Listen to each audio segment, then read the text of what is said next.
Good evening, everyone. Welcome to our Tuesday, December 10th, 2024 regular council meeting. And thanks everybody for being here, and for those watching live stream, thank you for joining us.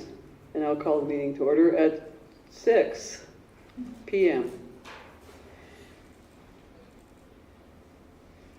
I had something to say, but now I can't say it. But anyway, this is our last council meeting before for the year.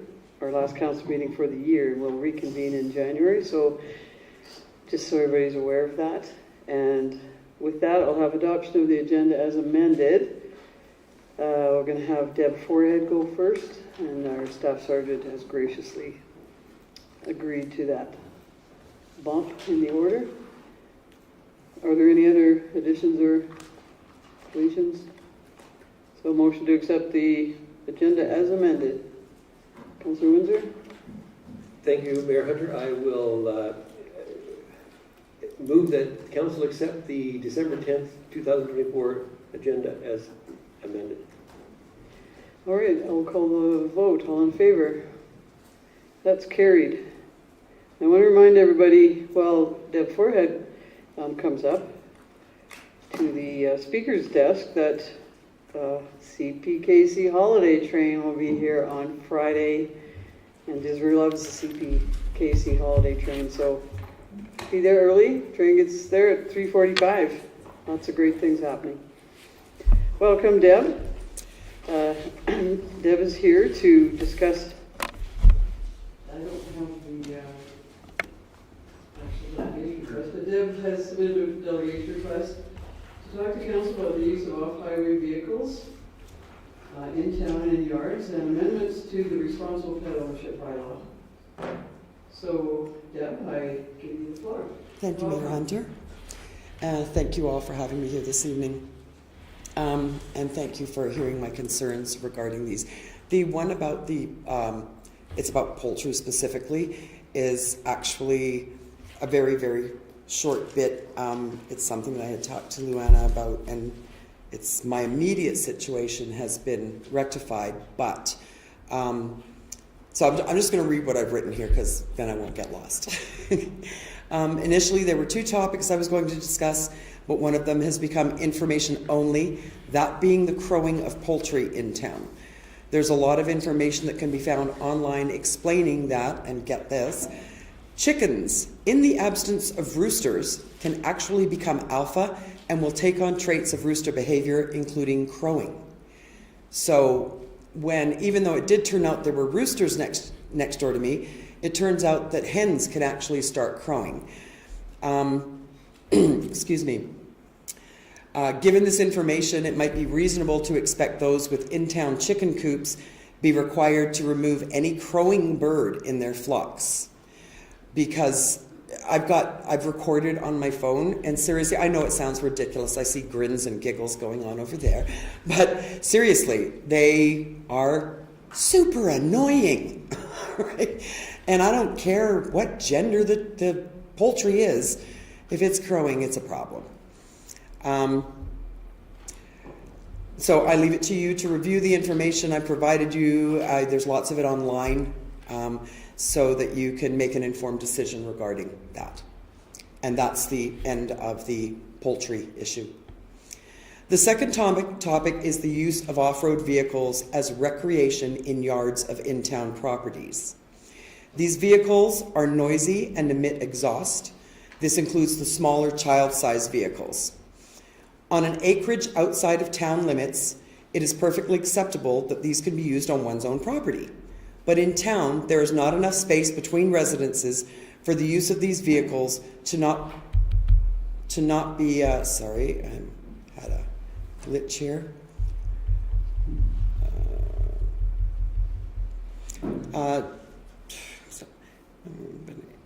Not enough space between residences for the use of these vehicles to not be a noise nuisance to neighboring properties.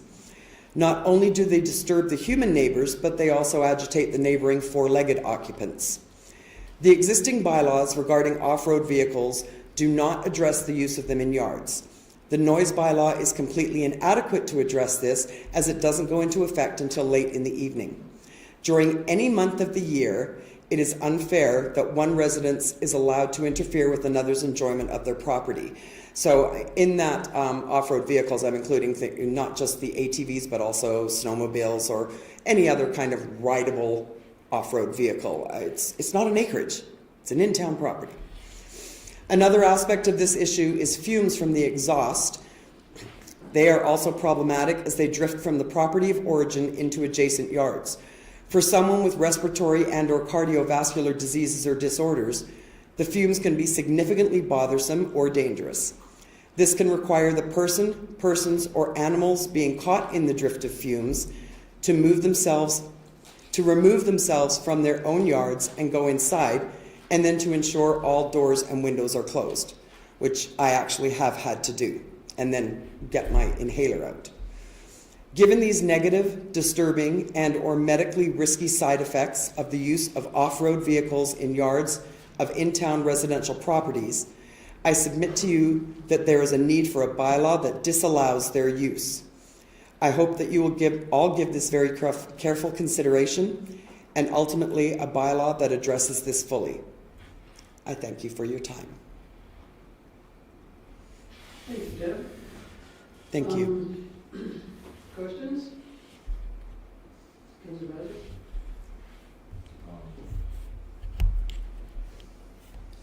Not to be late. I guess you're not late for work if they're crowing in the morning. Well, if it was just in the morning, I guess that would be okay. But they're kind of at it all the time. Although, as I said, in my particular situation, it is not presently a problem because bylaws did go back and recheck and did find that there were in fact roosters. Is that correct? Yeah. Yeah. So even though upon the initial check, it was determined they were not, ultimately it was determined that they were. But but because when at first I was told they weren't roosters, that's when I started to sort of dig deeper and found out that chickens could crow. Who knew? Or hens, sorry. No. So you can conclude that women will learn male traits. You do know that it's me you're talking to, correct?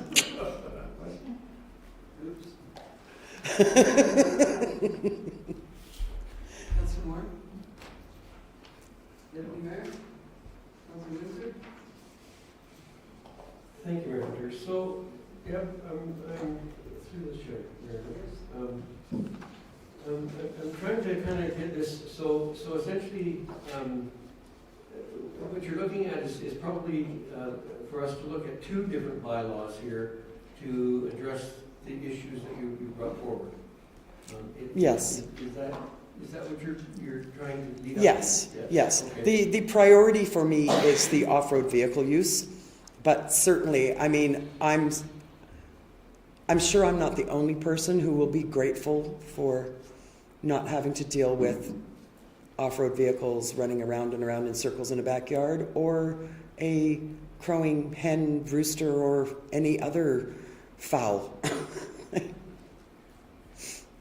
So it's for, as far as the ATVs are concerned, you're talking about the noise and emissions. Is that what the main Yeah. focus? Okay. Yeah, because I mean, let's face it, ATVs, they are an off-road vehicle. A yard is off-road for sure.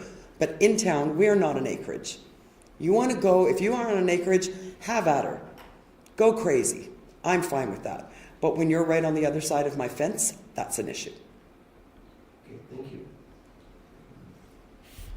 Thanks for your presentation and your answers, Deb, for your questions. I had the opportunity to meet with Deb about this, so I've already grilled it.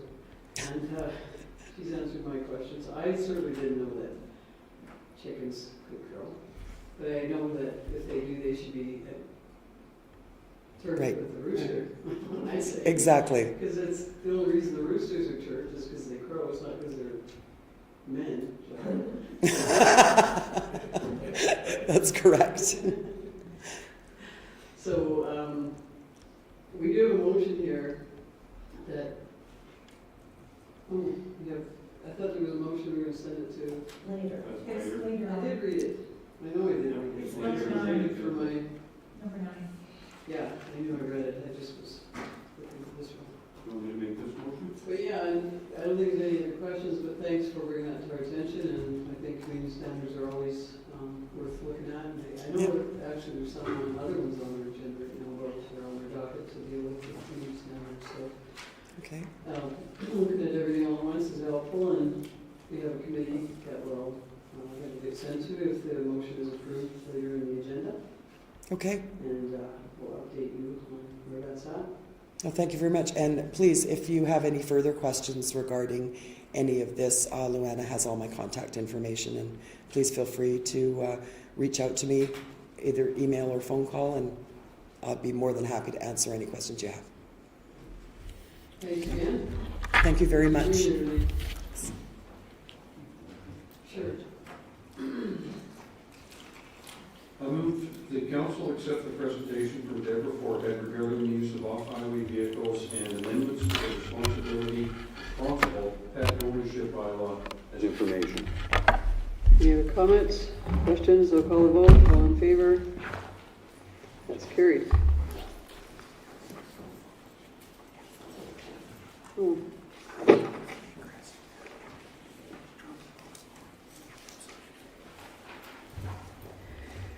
So we'll go to our next delegation, and that's our Disbury SMP first quarter reports, and Staff Sergeant Stephen Brown, our Disbury Detachment Commander, is here to present the second quarter report and to answer any questions the council might have. So welcome, Staff Sergeant. We were a little busy yesterday looking after our train tracks, and nice to see you here tonight. So welcome, and you have the floor. Thanks for having me. So for our second quarter, which is July to September of this year, for our mental health and domestic violence community priority, Didsbury saw a reduced number of domestic violence occurrences during this time. Of the 6 occurrences reported to police, only 1 was forwarded to Crown for pre-charge approval. We have responded to 15 mental health calls, which was up from 11 in quarter 1. Our improved processing times within AHS have resulted in wait times at medical facilities to average around 60 minutes, which is a great improvement from over the last couple of years. And this is through that mental health app that we utilize on our smartphones that I've mentioned a couple of previous meetings.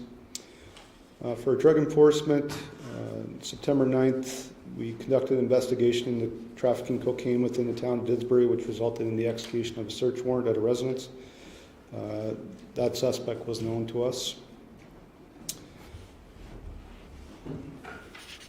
For visibility or increased visibility within the community, there were 26-foot patrols conducted primarily in the downtown business core. Members conducted 520 proactive patrols within town. Combined traffic enforcement between Didsbury detachment members and traffic units from Airdrie and Innisfail resulted in 30 violation tickets and 10 written warnings being issued to motorists, and that's for moving and non-moving violations.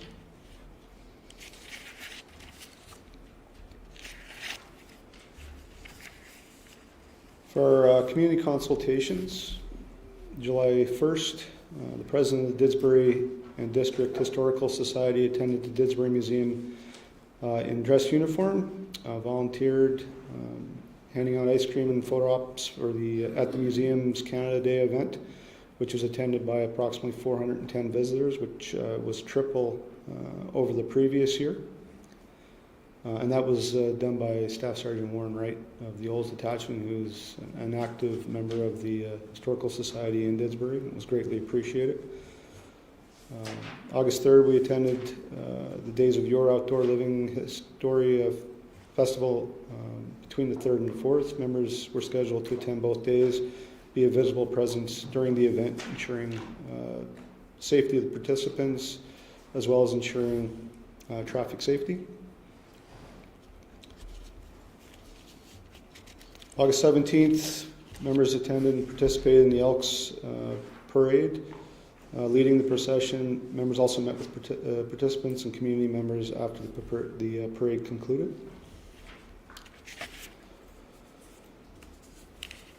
And then August 27th was a regular reporting for myself, obviously, here in council. And September 11th, a regular meeting between myself and the mayor and the CAO to discuss recent crime trends, resources, and community priorities. For statistics-wise, over comparative years for that second quarter period, we were down, again, 30% of our, or 21% for persons crimes, down 27% for property-related crime, 44% decline other criminal code offenses. Another one that was very good to see was a decline in motor vehicle collisions reported. And the increase in traffic offenses, of course, is through our increased enforcement within the town with the detachment members and the integrated traffic units.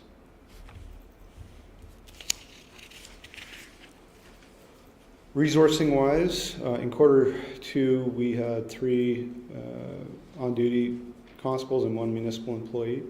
That, of course, has changed since then, but at that period in time, we had 3 full-time working.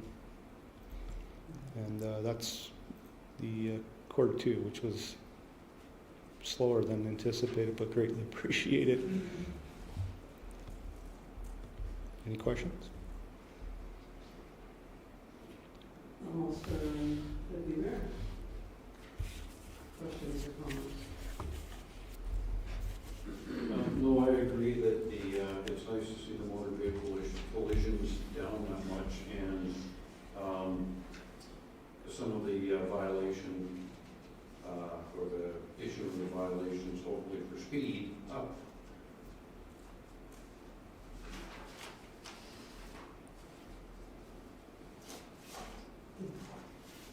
Just comment then? Okay, no question. Councilor Windsor. Thank you, Mayor Hunter. Staff Sergeant Brown, you mentioned in talking about the upgrades and comments, and you talked about the wait times at AHS being reduced significantly in the last few months, down to 60 minutes, and because of a smartphone app. Can you tell me how that's helped to reduce those wait times? Well, every mental health related call for service we receive, there's always, we have to weigh the contents of the call and the persons that are involved with that. Whether there's actual mental health related concerns that we have, or members of families or physicians or whatever it may be. We have to ascertain and make a decision whether or not we have to apprehend an individual under the Mental Health Act and transport them to a facility where they can be properly assessed by healthcare staff. Prior to this app being created, essentially we would go off of experience and or supervision present at the time to make that decision on apprehension. And then, of course, we would essentially transport that individual to a healthcare facility in Calgary by pretty much calling the facilities and ascertaining what their wait times were. The utilization of the app, we input all of the information that we have real time at the scene. That app then has all the contents of what's required under the Mental Health Act, is able to establish a base perimeter as to how we can move forward from that particular call, whether apprehension is required at the time, or we can provide a wraparound support service after the fact, not requiring an apprehension. So it provides us a little bit more opportunity to assess the call at total face value rather than having to expedite a decision with limited to no information. And then what that app has a direct link to is all of the health facilities within the area that we end up going to, which is primarily in Calgary.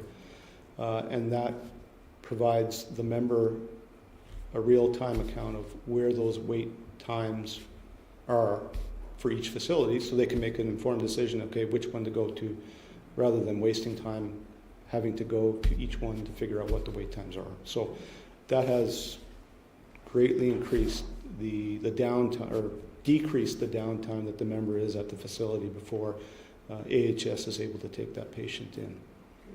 Thank you. Yep. Councilor Bowser?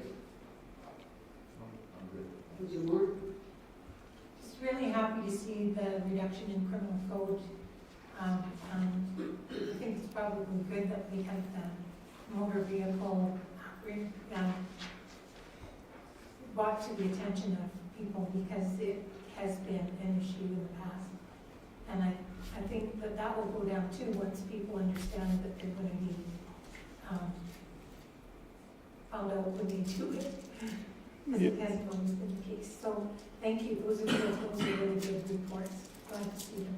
Thank Yeah, I you. mean, enforcement is a kind of a dual edge, because yes, you're holding the violator accountable for their driving habits. Also, you especially in a small town, you get that, I guess, perception that you're unduly focusing on motorists, I guess. But the bottom line is we have had a higher number than usual motor vehicle collisions within this town.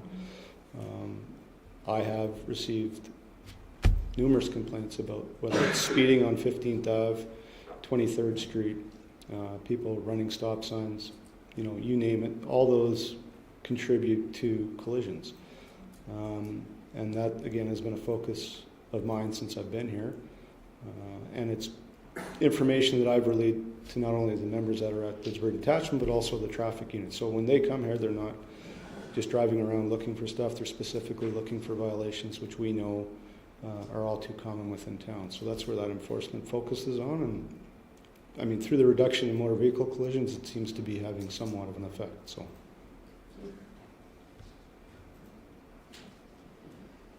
Yeah, thanks for all the Steve, or Staff Sergeant, I'm sorry. Formal environment. I'm really impressed too with the decrease in persons, property, and other criminal code crimes. And watch those trends is, that's what these reports are so good, is because we get to watch those trends and see that they, this report going down, much like drug enforcement, that it's not the place to be anymore. So, we hope that trend continues for criminal code, which I'm sure with the detachment members focus on that is a priority. So, interested in your body worn cameras. I know that's been a long process for we had the pilot in a few communities, and then they have finally decided on a camera. And I know it says they'll contact us when you were ready, but is there any idea when? Yeah, so I was just going to bring that up as a closing matter, because I know it's been brought up with regards certainly the financial side of the funding aspect of it. But yes, the pilot project concluded. Obviously a resounding success for the utilization of that piece of equipment, as well as the public perception of it. But we are scheduled to receive those devices in the new year. Our training is scheduled for February of 25. And we're currently doing some small infrastructure accommodation at the detachment to house that equipment on station. So it's moving, and you should see the members wearing those cameras in the middle of February sometime. Okay, good. And the public consultation tool, you see, is ready now as well. So there's a lot going on with the RCMP and more tools to help you, to help the public. So I'll be interested to see, I guess, when that tool is activated, and how will you be reporting back on that, or would that be part of the report in the quarterly, or how that's used here in our region or through our detachment? Yeah, I mean, I don't know in what circumstance BWC will be reported on. I can tell you, I mean, we've been utilizing in-car cameras since the early 2000s. So any police car that goes to a call for service has an active working camera, always has. And the members' audio is always being recorded when that system is activated. Again, the camera doesn't move because it's fixed to the car, but I mean, this tool is going to be where the member goes, so there's going to be a first-hand account of what happens, what the member encounters, which from an evidentiary perspective is an excellent recording device to be able to provide the information to court real time, as opposed to recounting observations through note taking, which will still be a requirement, but of course the camera footage will be enhance that evidence even more so. And just one other observation on the foot patrols. That's a great idea, I think. I'm sure, well, I would anticipate or presume that the members enjoy that and getting out on the foot patrols and have more interaction and engagement. Would that be a fair assessment? It is a fair assessment. I mean, they enjoy it. I credit Councillor Moore for bringing that to the forefront. So that's what started that initiative to get people out and on foot out of the vehicles to interact with residents and business owners, specifically in the business district of town, is where it initially started, and then I expanded it out to the other communities, which have also seen a great response from the community with regards to having police officers on foot as opposed to in their cars. So it's been positive all the way around. Good. As has your leadership at the detachment, so thank you for that. Do you have anything else to add, Staff Sergeant?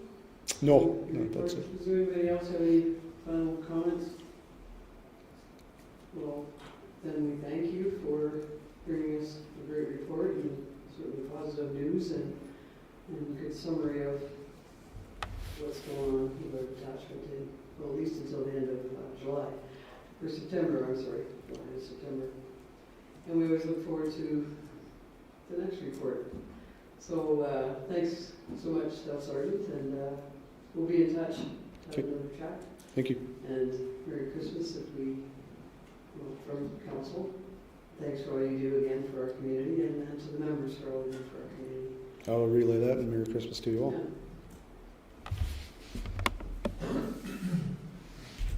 So we need a motion. Councilor Windsor? Thank you, Mayor Hunter. I'll move the council accept the Disbury RCMP Detachment second quarter report for July 1st to September 30th, 2024 as information. Great, I'll call the vote. All in favor? That's carried. And thank you again. Thanks.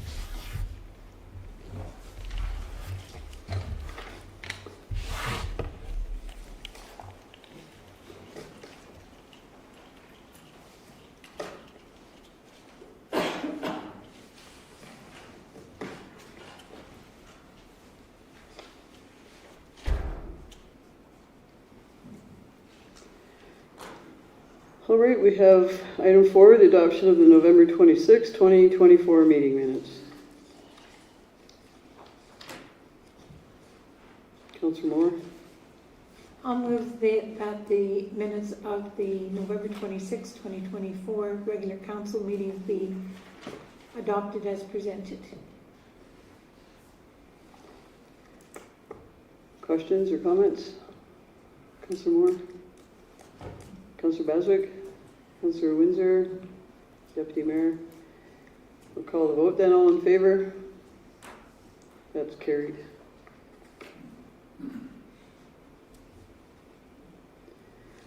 Item 6, budget business, and item 6.1 is the economic development budget that council asked the administration to explore.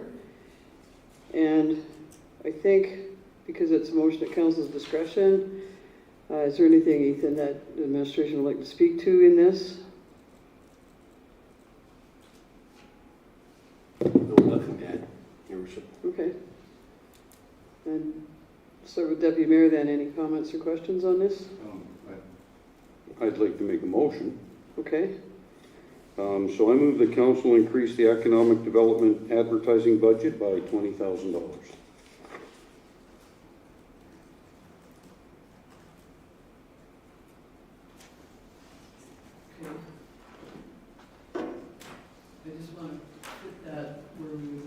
with, so increase the budget by $20,000 and bring it back to the next budget meeting in the proposed or the draft operating budget? Or you just find, I'm sure that's what they would do anyway, but we could finish it just with to bring it back to the next meeting in the proposed draft budget. Yeah, I think just as long as it's brought back in the budget. So do you want to, Amend that to bring it back with the budget, or add it to the budget. so read that back. I'm gonna let Luana, who by the way, this is her last meeting tonight, we're all gonna miss her very much, but she's gonna read us a motion. Did you say emotion? She's going to have some emotion too. Okay, moved by Deputy Mayor Engel to increase the economic development advertising budget by $20,000 and be brought back to the budget meeting. Next budget meeting. Okay, any comments on, do you want to speak to that? No, I think I spoke to Okay. it last meeting. Thank you. Councillor Windsor?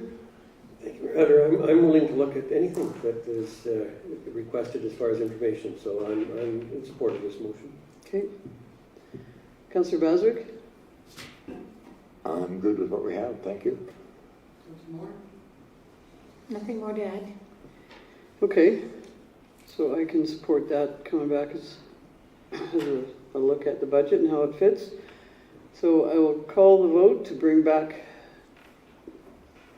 a $20,000 increase to the economic development advertising budget line to the next budget meeting. All in favor? That's carried. Thank you for that. We have the 2025 capital budget as item 6.2. Councillor Moore? I move that council adopt the 2025 capital budget totaling $1,964,450 as presented and funded as follows: $109,050 from the operating budget, $937,700 from reserves, and $917,700 from grants.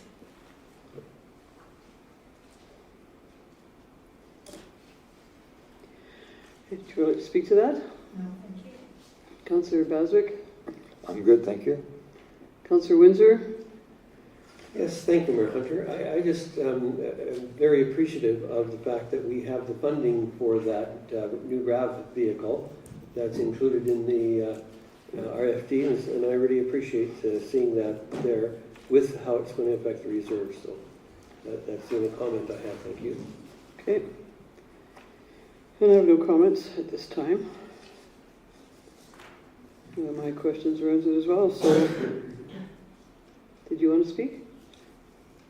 I just wanted to agree. Good. I'm sorry that I missed. I never know where I start sometimes. You couldn't see it because of that outfit. And I did want to bring that up thanks to my councillors on my right who have shown some exceptional Christmas spirit at this December 10th meeting. It's always nice to see. I have a pin on I have my Christmas pin on. I left my antlers and all. It's hard to miss Councillor Engel because he blends in with the background. Yeah. Okay, so I will call the vote to adopt the 2025 capital budget totaling $1,964,450,000. All in favor? That's carried.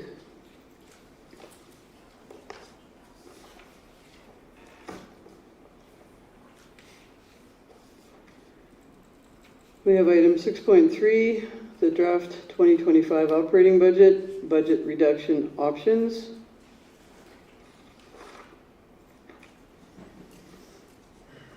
And it is a motion at council discretion. So I think what I'll do is go around Unless, does the administration have anything to add to this or to say, speak to this document? Other than what's in the RFD? So again, I'm going to start with election costs, and see if anybody's interested in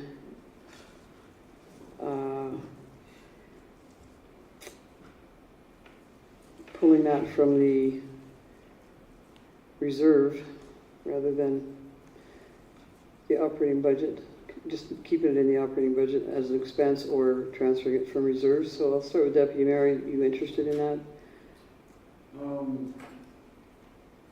No. Okay. Councillor Windsor?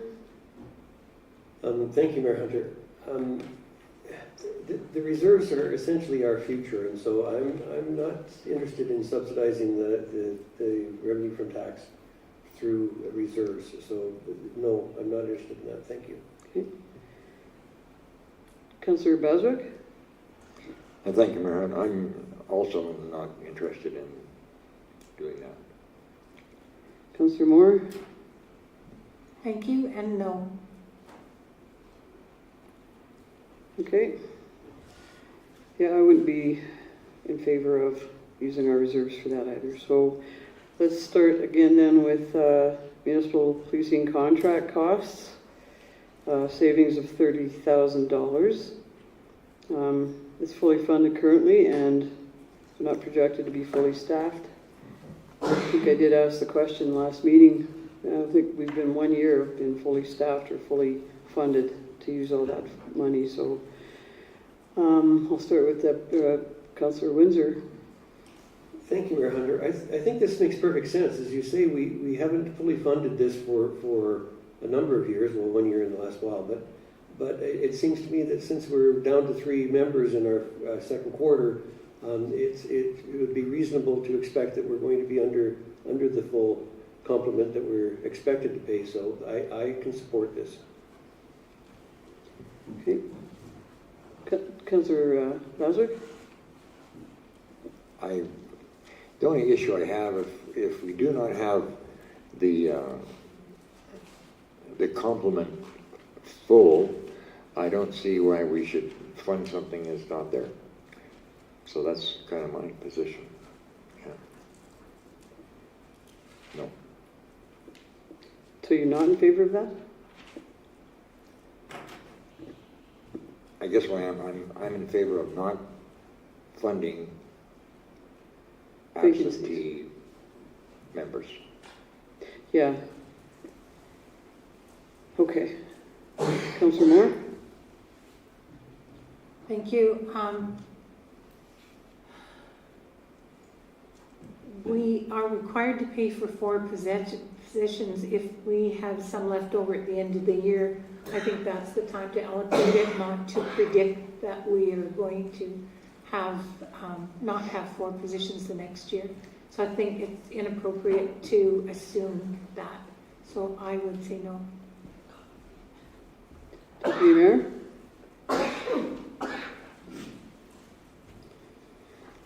Yeah, I'm mixed on that one. I think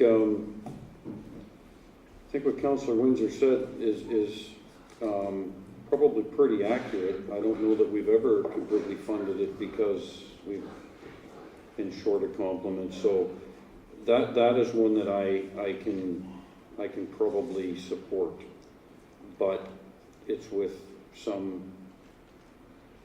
degree of nervousness, I guess. Okay. And I think there are a lot of other options to explore that have created some motions for information to come back to the budget. I'd like to keep that one, personally, keep that one in our pocket as an option if we can't reach the $150,000 in other ways, or $150,000 or more for that matter. And so I would say yes, it's a pocket item to look at the budget meeting, because we do have 3 I would be in favor of, but I'd like to see other means by which we could do that. So if everybody's fine with that, coming back with the budget as one of the options to reduce our budget from 6.8? Would that, because we have the two yeses, would you, maybe we just say bring it back as an option to the budget meeting, the next budget meeting? Because we do have, yeah, so we do have interest? Okay. So we'll make that motion to bring it back to the next meeting when we come out of this. So I'm going to start with council wages and benefits, savings of $35,000. Although this just defers it to 2026, but I'll start with Councillor Baz. Would you be willing or interested in bringing that back to the budget to reduce council wages and benefits by $35,000 in the 2025 budget? Bringing it back would be interesting to discuss, yes. Okay. Councillor Moore? I think this is one that we can do for 2025 only, understanding that it would only be that, because there's only 5 of us until October. Then it will be less cost for the year. However, understanding that 2026 would be back to full amount, I would be okay with putting this one in, just this one time. Okay, Councillor Deputy Mayor? Yeah, I would be the same, obviously. I don't think the election is till November, so there's maybe only 1 or 1.5 months that there would be any wages. So this could come off the budget. It's money that we're not spending this year, and certainly we could pull that from our budget for this year. Councillor Windsor? Thank you, Mayor Hunter. I'm torn on this, because yes, it is a reflection of a lack of expense that's going to be required for 2 councillors for relatively 9.5 or 10 months. At the same time, it would give a false impression for the 2026 budget, where we'll have a full complement of councillors again, and that would be reinstated, as Councillor Moore indicated. So I guess I'm willing to look at it, but I'm not sure that I'm necessarily in favor of deferring it to the 2026 budget, and the implication to the new council that's going to be in place at that time, what it means to them. Okay. Yeah, and I see it just as like using reserves to offset your revenue from tax. It just increases your revenues from tax for 2026, because we've taken money out that we know they're going to have to spend in 2026 for that budget. So I again think it's a pocket item, but I think there's more items that we can look at through some motions that will be made tonight and make some informed decisions. But to bring these back, I think to bring these, maybe we make the motion to bring these 2 things so far back as options for consideration. And then we'll go to item 4, the assessment growth revenue to general revenue to save $100,000 by not allocating it to roads and sidewalks reserve. So I will start with Councillor Moore. I would not be in favor of this one. The assessment growth revenue brings additional revenue, which we need, and I do hear everywhere I go, there's still, people are more interested in roads and sidewalks than anything else, and I think we need to continue to refurbish those wherever we need it. I don't think this is something that should just be put into reducing a budget. It is, as we look at the growth that's expected, we're expecting growth of around 6% of people over the next year and a half. And it only makes sense that things expand to cover that. We are, as these people move in, these services and roads and everything are already there. And I don't want us shorting those so that we can just be stingy on the budget. So, no. Okay, Deputy Mayor? I would agree with what Councillor Moore said. This is an area that I wouldn't want to not put into reserve, so I would be against that. Councillor Windsor? Thank you, Mayor Hunter. As I said many times, that the reserves are our future, and I think that we need to preserve our future and set up the next council for success. And this is part of doing that. So I'm not in favor of this. I agree with Councillors Moore and Deputy Mayor Engel. Councillor Baswick? I guess you now have consensus. Thank you. Yeah, and I would agree. Reserves aren't what we touch to offset revenue from tax. Well, there are many other options, so I think we're unanimous on that. So I guess the motion now will be to bring back the municipal policing contract costs and the council wages and benefits as options to reduce the budget to the next budget meeting. Options for consideration to the next.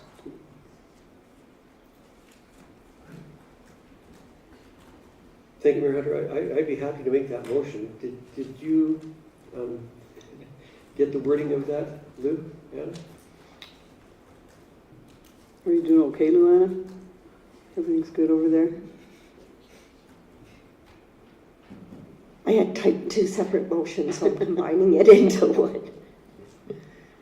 So, did someone make that motion yet? Councillor Windsor? So, move by Councillor Windsor to bring municipal policing contract cost up fully funded savings of $30,000 and reduce council salaries and wages by $35,000 options for consideration to the next budget meeting. Great. Thank you. I will call the vote. All in favor? That's carried.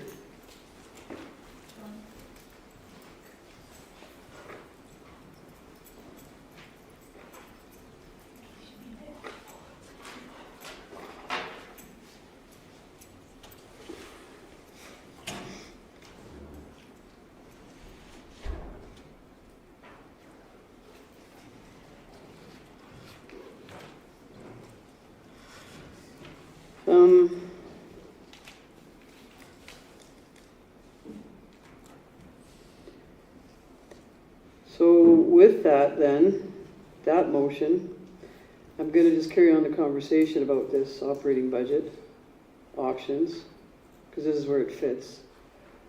So if there are any options that anybody else would like to be brought back at this point, we've got two of the presentation, and I'll ask if there's any other, and I'll go around the table if anybody else has any other options to bring back to the next budget meeting, which that's an item we're going to deal with later when the next budget meeting is. So I'll start with Deputy Mayor. Do you have any motions or options or Not at this time. consideration that you'd like to present? Not at this time. Okay. Councillor Windsor? Thank you, Mayor Hunter.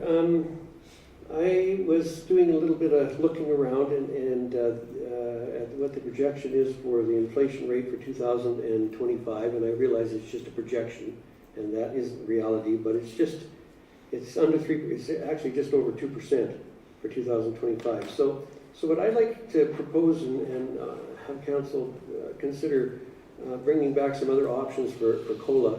I would like to see an option for 4 and 3, and maybe for 5, 3, and 1, and see what that impact is of those two options to the operating budget. Okay. So you're gonna Make a motion to that effect, or yeah, I think to make the motion, we'll have a discussion on it. Oh, It's around the operating budget here right now. okay. So that I would move that council ask that administration, in addition to bringing back a 5 and 3 impact on the budget for COLA for 2025, that they also bring back a 4 and 3 split and a 5-3-1 split. Okay. As information? As information, for consideration. Mm-hmm. And you want to speak? Well, you did speak that. Do you have anything else to say? Councillor Bazwick?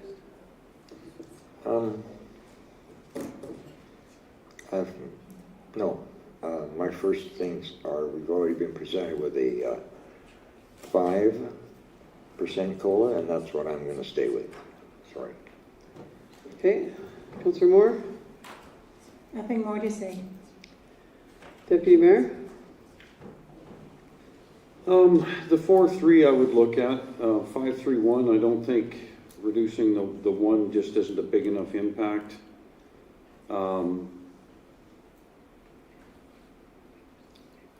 No, I would approve, or not approve. I would favor a 4 and 3, but not a 5-3-1. So that would be a friendly amendment? If Councillor Windsor is willing to accept it? I can accept that, Mayor Hunter. Okay. Any other comments? I'll always take any information. And I will call the vote then. All in favor of, did you want to read that back? I'm sorry, yes. Read that back. We'll keep you busy. To bring back other options for cost of living allowance of 5 and 3 and 4 and 3 split for consideration of the impact to the next budget meeting. Yes? Do we not have a 5 and 3 already? Well, we haven't been presented. Oh, okay. You're not in a motion. Not for presentation. Okay, I'll call the vote. All in favor? Opposed? Okay, that's carried. Anything else, Councillor Windsor? No, thank you at this time. No, thank you. Councillor Bazwick, anything? Not at this time. Okay, Councillor Moore? Okay. I have a few questions first, and then I have a motion. And I'm interested, in our binder, page 26 talks about a $333,638 increase to the 2025 salaries and wages. And I'm going to first ask Ethan, on the most recent org chart that was presented, are there 2 unfunded positions in the 2024 budget on that org chart?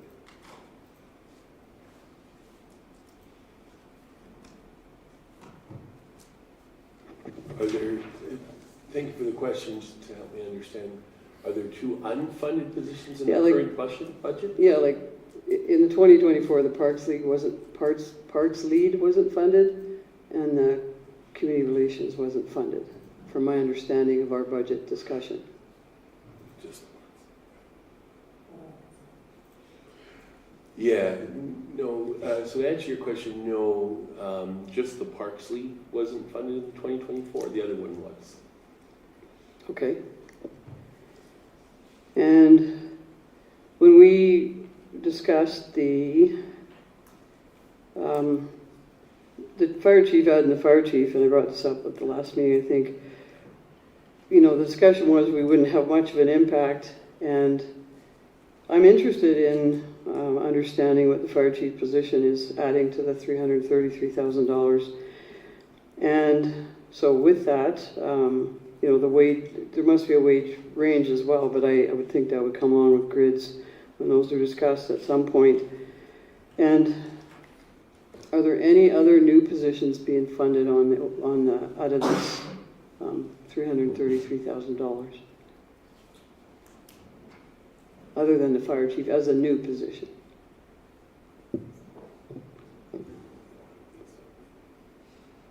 No. I mean, there's some structural changes, but by way of people, There's not a, Yeah, there's not a,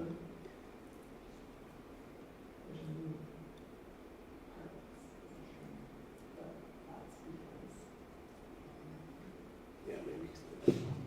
I'll defer to Amanda. Thank you, Mayor, for the question.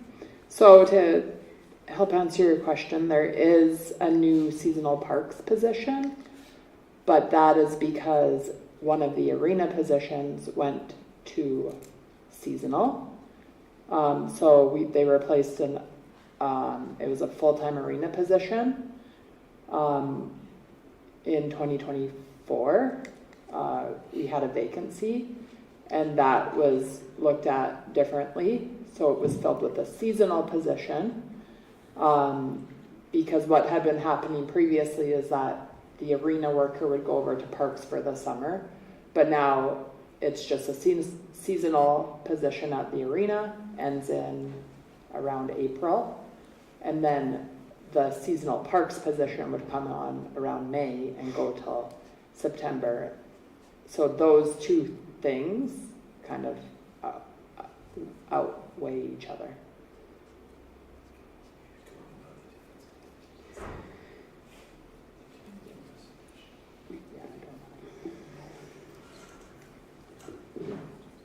That seasonal parks position is new. okay. So I guess what I'm interested in is how we get to $333,000. And so I'm going to ask for that in a motion to be brought back so I can understand there's a $600,000 impact to our operating budget, which is significant. So I'd like to understand it before I can certainly support that sort of increase. I know last year was $70,000 overall, and with the LAPP and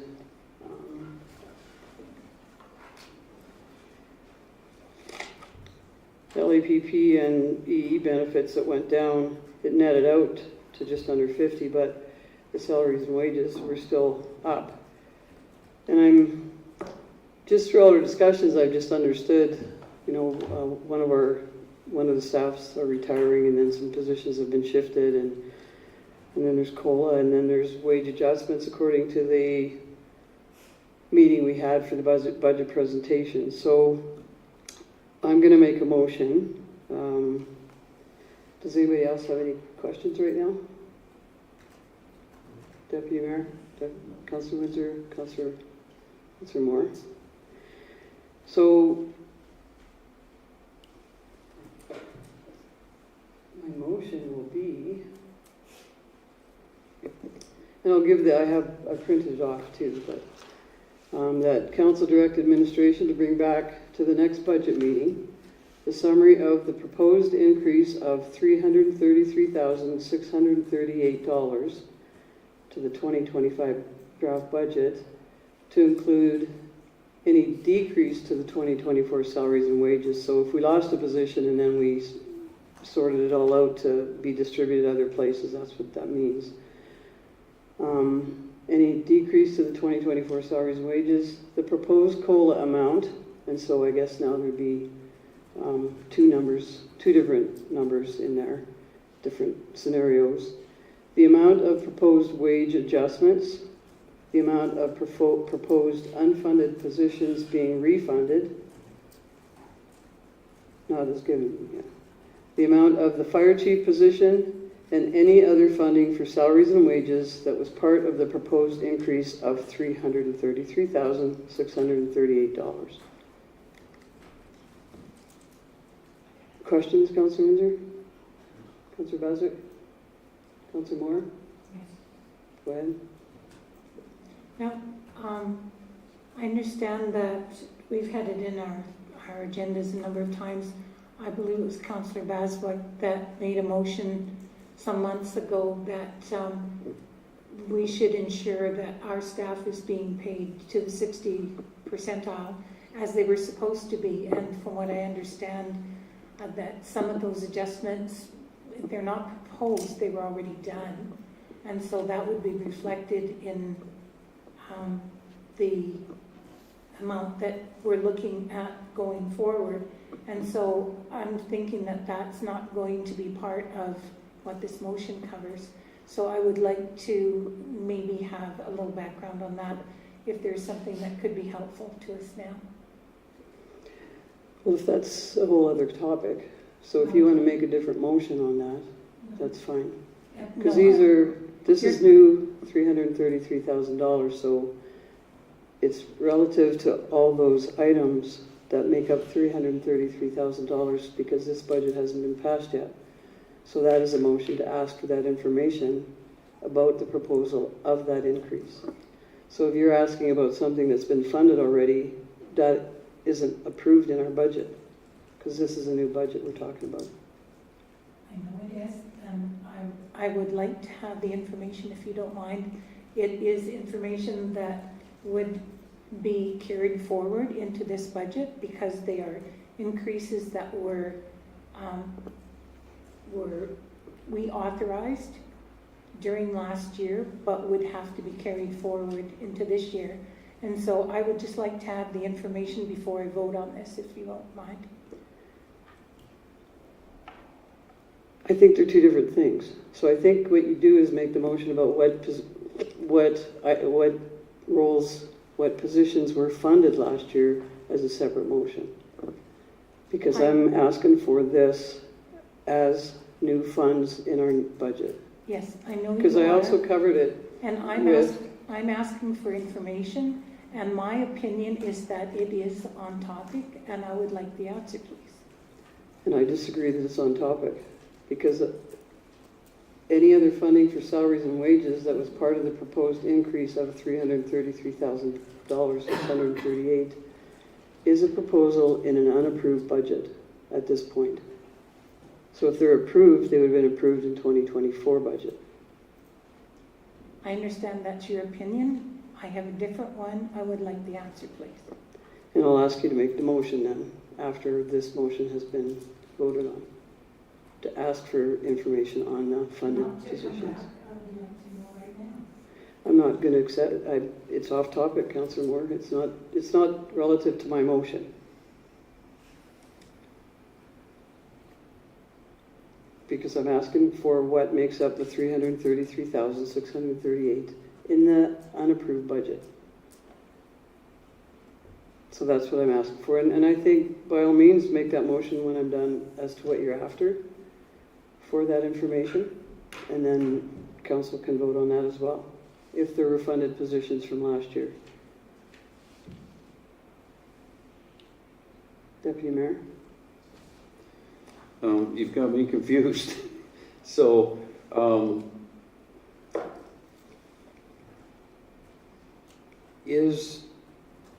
guess the question that I think is being asked is part of this $330,000 or $33,000 increase, is part of that this year based on Councillor Baswick's motion, is part of that new money? And I guess if that's something they can answer, but it certainly to me it doesn't matter which way it comes. You can ask it as a motion, or they can answer it. I'm confused by what's different about it. If in fact the question that Councillor Moore is asking is impacting this $333,680,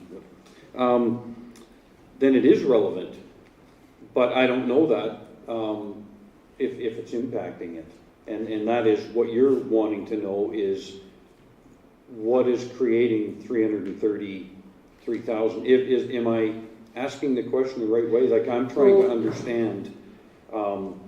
We're just trying to get to what is constituting that number. But I'm okay, and I'm asking for information back to the next budget meeting, and it's covered. I've covered everything, and any other funding for salaries and wages that was part of the proposed increase of $333,638. So if anything that created that increase is going to be part of what comes back. if anybody has an automatic answer, I guess, I'm just asking, and it'll give administration time to put all that together and bring it back to the next budget meeting. So we can certainly put them on the spot for something that I'm asking for already in the motion. So go ahead. So through the chair, could I ask the CAO if what Councillor Moore is asking for would be covered under your motion? And then we can just move forward with your motion. Well, I would let her ask if it's covered under my motion. I'm just not Well, I'm willing to open it up to a whole different no, I'm just intent of the asking motion. through the chair if the CAO. Yeah, you can ask if that will cover it. Hearing the question, if that would be covered under what your motion is, if that information that she's seeking would be brought back in there I anyway. know you're confusing me, but that's what I was after, was all the information that makes up the $333,000. I'm confusing myself. Go ahead. Well, then through the chair, I would ask that question.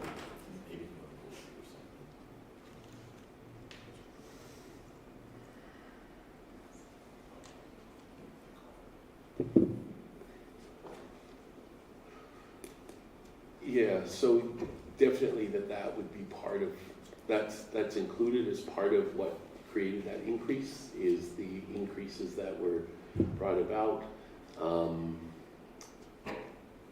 I know Amanda has some additional info. I mean, that would be included in what we could bring back. That would be part of.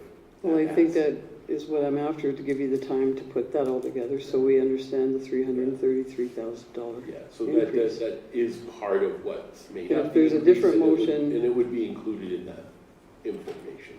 Okay. And if there's a different motion about something else that somebody wants, we have lots of opportunities for all council members to ask their questions about the budget.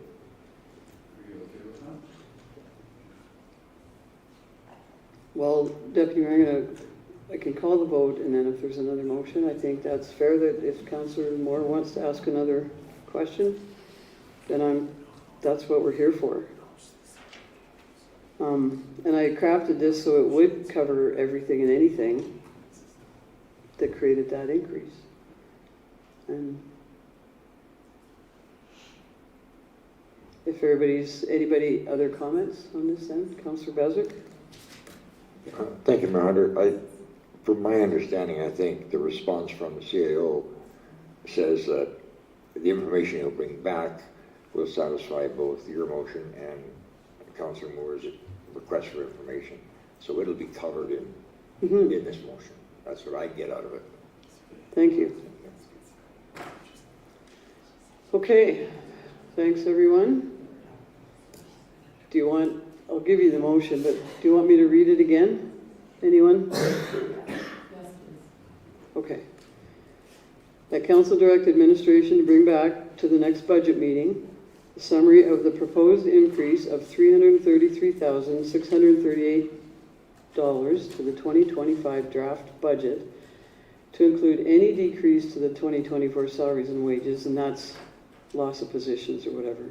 And then what it is coming back to, which includes the proposed COLA amount, the amount of proposed wage adjustments, the amount of proposed unfunded positions being refunded, the amount of the fire chief position, and any other funding or salaries and wages that was part of the proposed increase of $333,638.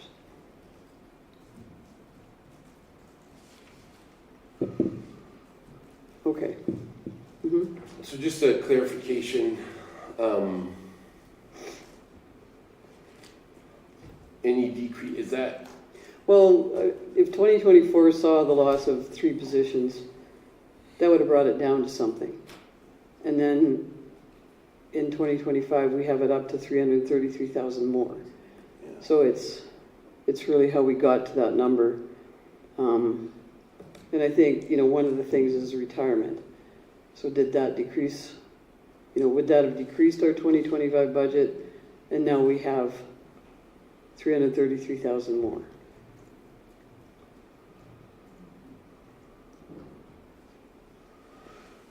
I get, yeah. And I'm just thinking of, because with some of the particulars here, I'm thinking of a way to bring it back where it's not, where we can keep it to high-level summary amounts and not individual amounts, that's my only concern, is something that's asking for. The fire chief position should have a range. And no one's asking how much anybody's making. Council's entitled to know the grid range of the fire chief position. So that's, do we want to, and it's split in different departments and with another partner as well. So the cost of the fire chief position to the town, it's not a person, it's a position, is relative to council business and council budgets. So is that the example you're looking at? Well, that's one of them.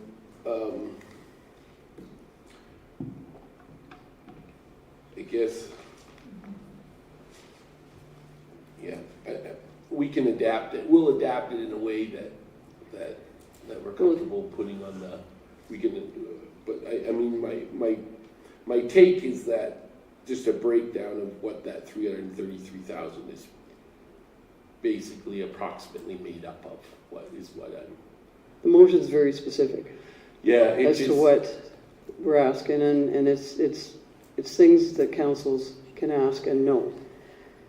Oh, and, certainly. And it's an amount, so what's the unfunded position amount?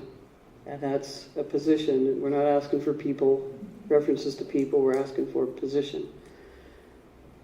Grids and wage ranges and the impact to our budget and how we got there. And so the motion's made, and I see no more questions from council. So I'll call the vote. All in favor? Opposed? That's carried. I would also like to see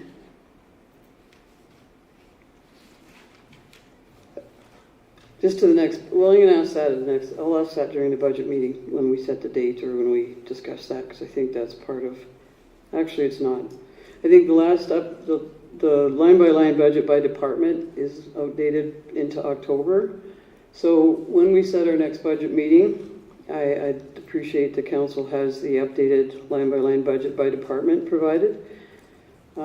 So I think our departments are efficient at generating those reports, and I think they're helpful to council to see the updated line-by-line budget by department, and it'll give us a good picture of where we're at. I don't know when the meeting will be, but it's not going to be the first half of January from what I understand, based on availability. But I would like to make that motion then, that the updated, that administration provide council with an updated line-by-line budget by department to council at the next scheduled budget meeting. Read that back, Alana. Moved by Mayor Hunter that administration provide an updated line-by-line budget by department to the next budget meeting. Thank you.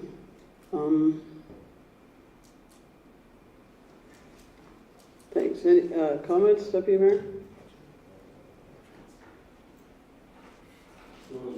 Yeah. Councillor Windsor? Thank you, Mayor Hunter. Again, I'm open to whatever information we can get that's going to help us make a decision with regard to the operating budget. Councillor Bazard? Sorry, Councillor Bazard? I didn't have my mic on. I heard you twice there, yeah. Okay. The echo. Yeah. No direct comment. I'm still thinking about this, so. We have one in our binders. I just wanted an updated one to replace that October one. Right. How much effort's that going to be? I guess would be my question. What's that? It was going to take them 2 months to do something, and we wanted a month, and it isn't going to fly. Well, it'll be for the next budget meeting, so that gives a couple, I think at least a month. All right. if that's palatable to administration, I guess. Can that be generated quite in a month? Well, to clarify, you're looking for updated actuals, is that correct? Yeah. Oh yeah, that takes 10 seconds to clarify. And then printing time. So it'll be updated as to whatever date before your meeting that it's produced. That doesn't mean it's the year-end results, because year-end takes a while to close, but yep, that's doable. Thank you. Councillor Moore? I guess when we're talking about next budget meeting, we had one where we didn't do anything except accept his information. We canceled one. I know that we were talking about, we wanted to have one even like the other councillors, like other towns do, where they adopt it in December, which is what we said we wanted, and then they adjusted their budgets in early of the next year, which is the way that they do things. I would rather see it happen that way. Councillor Moore, And that's off topic. We're just asking for an item to be brought back to the next budget meeting. I'm saying that I would rather we didn't have to have another next budget meeting, that we should be able to finish this up in December. And the fact that we canceled it just means that we're going into Councillor Moore, January that's again. off topic. So I will be voting against this because I think the process is going to be stretched out and ugly again. Any comments now?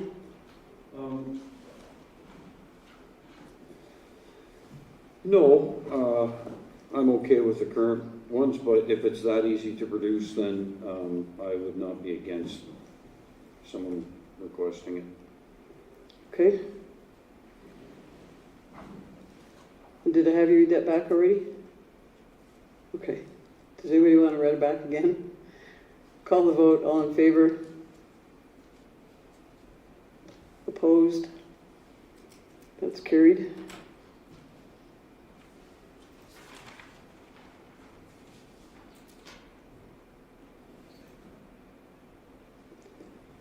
And are there any other, is there any other information that council would like brought back? No. Okay. And Amanda, I'm just have a question, Ethan, if I could, with that Canadian Minerals. While we're on the budget, is that relative to the operating budget, or the that, because we have that debt, the debt servicing document in our binders, but is it at all relative to our operating budget? Because I won't bring it up if it is. Yeah, it's an operating expenditure. It just doesn't impact taxes. So the payment towards that loan is an operating budget expenditure. So where will we see that then? It's in the what's called the subdivision department. Okay, because it's not in our debt servicing graph, and that's what I was just wondering about. It is. But on page 31. It's in there. I'll agree. So it depends what you're looking at. So if you're looking at the balance as of December 31st, 2025, it'll be 0 for CMI. But if you're looking at the payment schedule for 2025, you would see, and I don't know the number off the top of my head, No. but there is a payment left for 2025, which would be due February 14th. Because it's done in 2025. Yeah. Yeah. You don't know the CMI. number off the top of your head. Well, I'm just kidding. nope. I know the original number, but Yes. we don't need to pay that much because of sales that have occurred. So, Yeah. and if a sale occurs before February 14th, that's when we'd have to pay the CMI line. Right. Okay. Thanks. Well, that's all I had for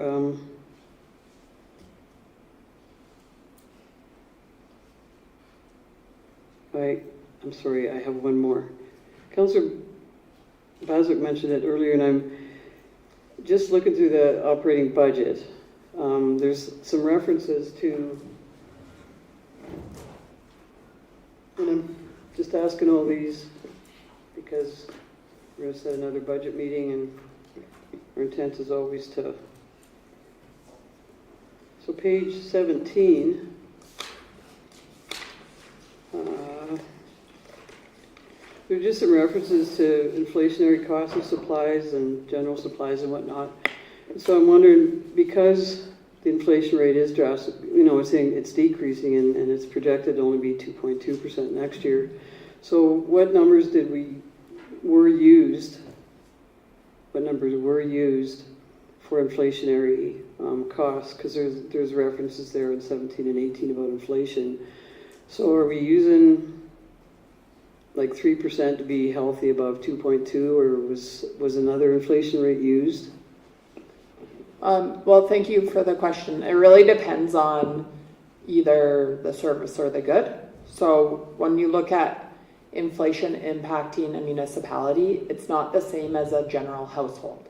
So when we're looking at CPI, Consumer Price Index, that's generally based on a basket of goods that is like your groceries, your utility bills, your clothing, things like that. What the municipality purchases is a lot of fuel, different supplies, chemicals, and things that we need to run the municipality. It's not the same as an individual's basket of goods. So looking at that somewhere around 2% figure isn't an accurate depiction of what the municipality's inflationary figures on each contract is. So for something like our E360 contract that does our garbage pickup and removal, that is largely based on what the cost of transportation's inflation has been.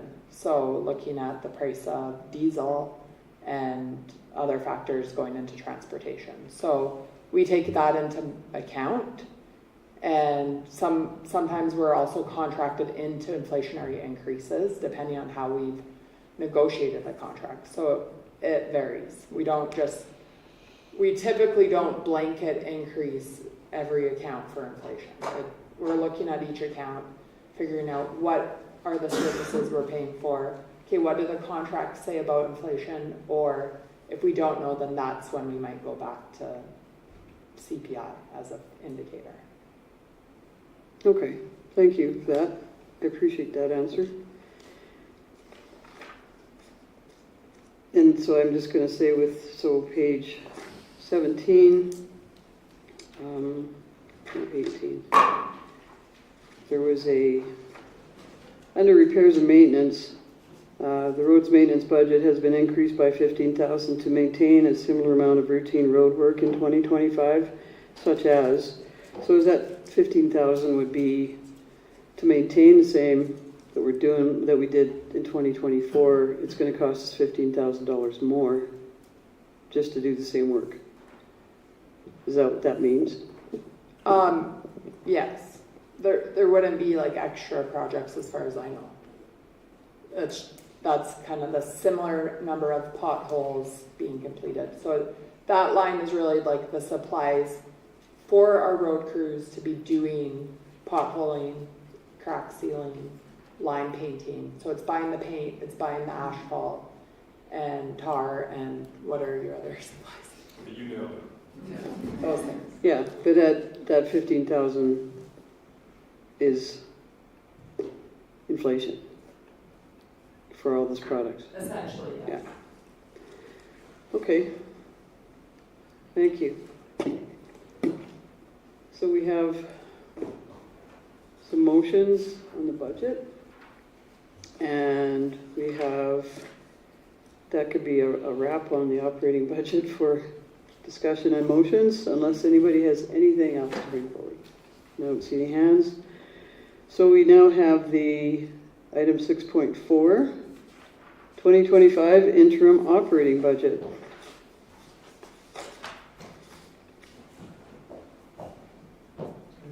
A motion? Thank you, Mayor Hunter. I'll move that council adopt the 2025 interim operating budget with revenues totaling $6,579,564 and expenditures totaling $6,579,564 as presented. Any comments on that? This is similar to what we did last year, and it's essentially a half year of what 2024 was. Councillor Baswick? Councillor Moore? Don't really have a choice at this point. Councillor Deputy Mayor? Okay, I'll call the vote. All in favor? That's carried. So now we have item 6.5, setting a budget meeting date. So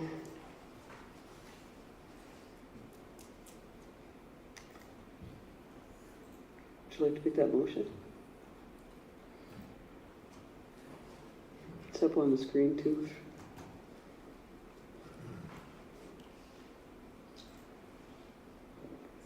Thank you, Mayor Hunter. I move that administration explore dates for the budget meeting in 2025 and bring back options to the January 14th, 2025 regular council meeting. Do you have any comments on that? Questions? Councillor Baswick? Councillor Moore? Deputy Mayor? Councillor Windsor? Thank you, Mayor. I'm wondering if this is going to be a survey type of ascertaining what the budget meeting is going to be, or if we're just getting a whole bunch of dates on the 25th that we're going to decide at that point. I don't know what you mean. Well, typically in the past, we've done a survey of the councillors to see when they're available based on what administration has available. And that's what we've typically done in the past. And I'm wondering if that's the same kind of thing that you're looking at, or we're looking at here, or are we just looking at administration to bring back dates to the January 14th meeting, and we're going to make a decision at that time. Yeah, thanks for the question. Yes, we plan to do it like we've done before, where we'll look at administration's ability to facilitate and collect some of those dates, and then survey the council and get their availability to match those up. And then will bring those survey responses back to the council meeting, and then council can pick one of the ones that suits everyone's availability. So, Mayor Hunter, I think that I would recommend a friendly reminder that administration be charged with exploring dates for budget meeting through the typical survey availability process, to be returned for January 14th. Did you make a motion? No, Councillor Baswick made the motion, so just, I think administration would already know that and deal with it accordingly. But Well, it is in the RFD. It does say that we'll send out a calendar survey to council, and that will follow that process. So that's implied in the Explorer, because the RFD that puts forward the recommendation states all of that. So I think the motion as listed is sufficient for that. I would expect the wording of the motion carries that reflection. And I just, I know you're looking at what the RFD said is administration availability, but that might not be compatible with, with council, so maybe venture into February and even March, I would suggest, because we're trying to get all 5 council members here too, so since we're the ones sitting at the table making decisions on the budget, so maybe don't restrict it too tight. Okay, I'll call the vote then. All in favor? That's carried. Well, now we get to the CAO report. Do you have anything to add, Ethan, to that?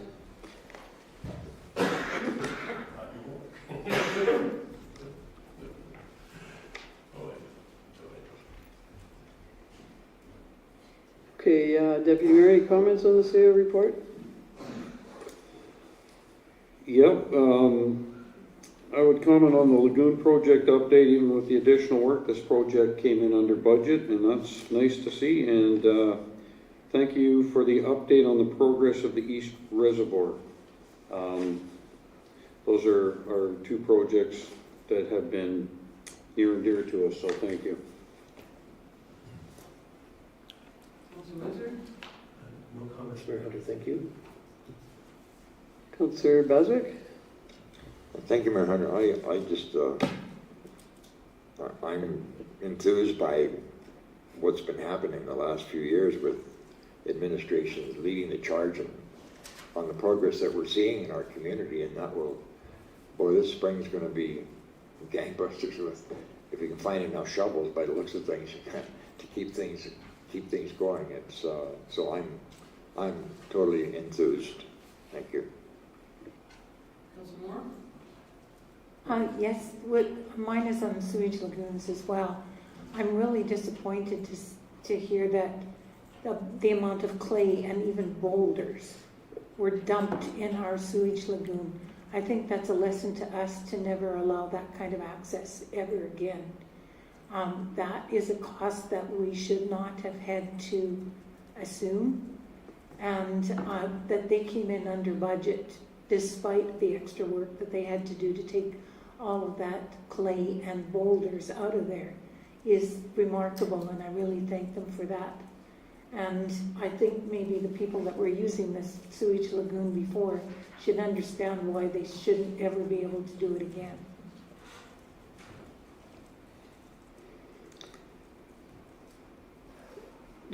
We had a contracted company did that, Ethan?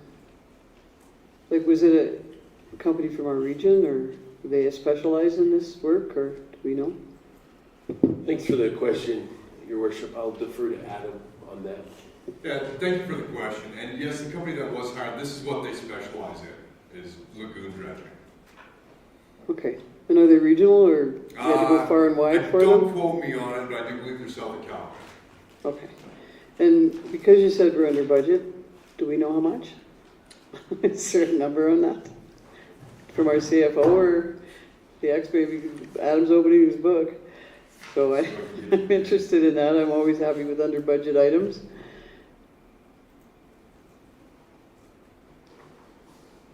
We can bring that back. Yeah, that's fine.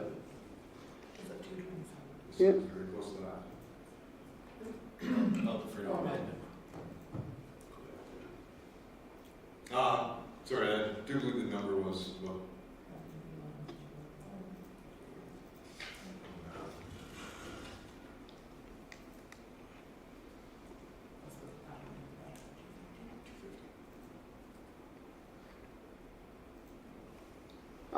I believe it was about 37,000 under budget.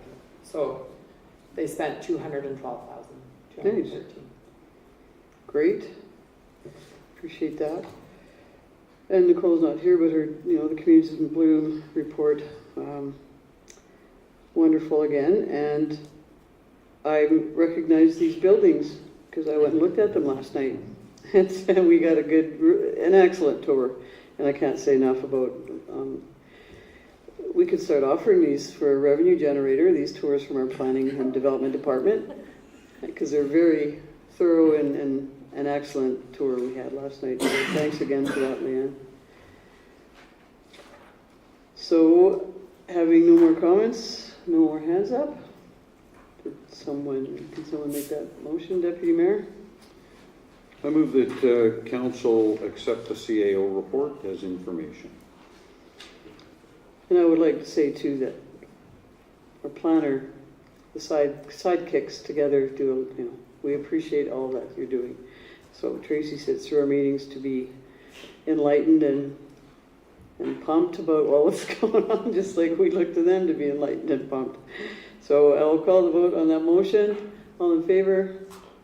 That's carried.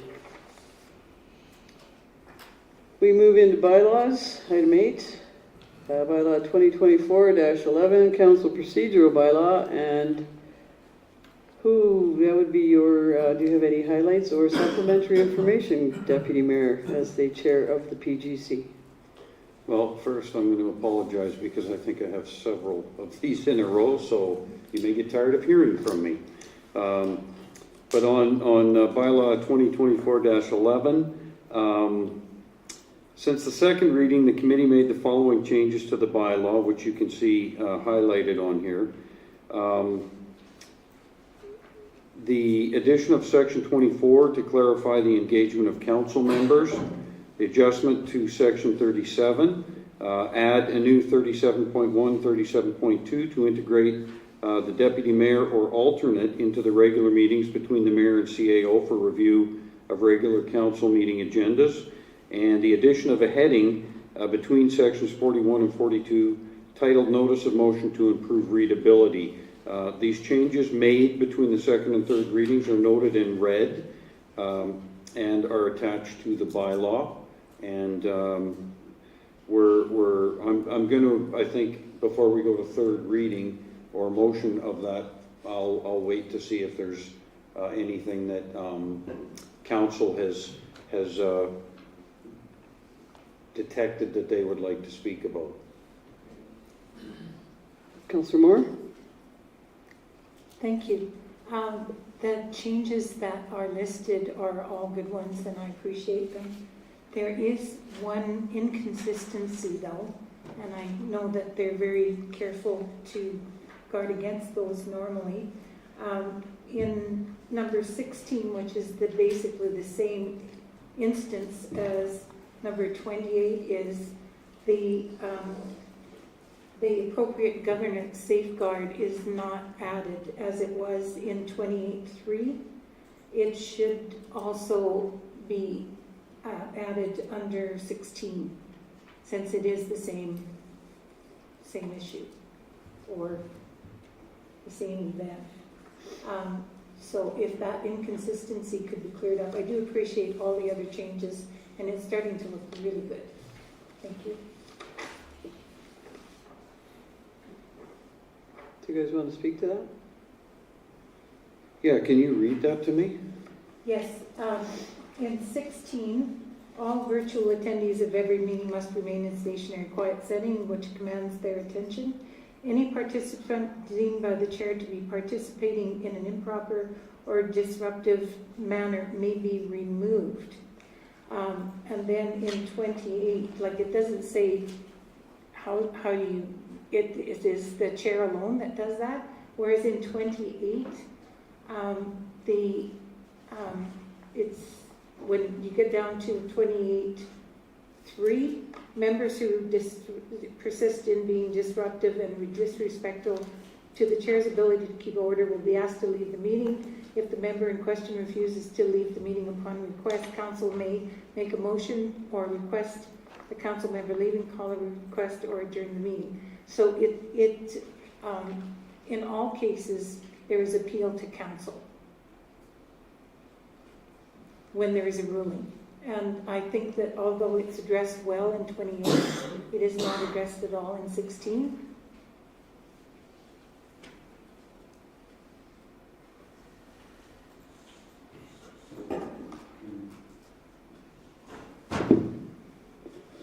I have no. I see what you're saying there. Did you want to, Go through the ahead. chair? Yeah, and that's a good point if referring specifically to a counselor attending virtually. And maybe there's a differentiation with regards to any member of the public, say, that's attending a public hearing virtually. That's different.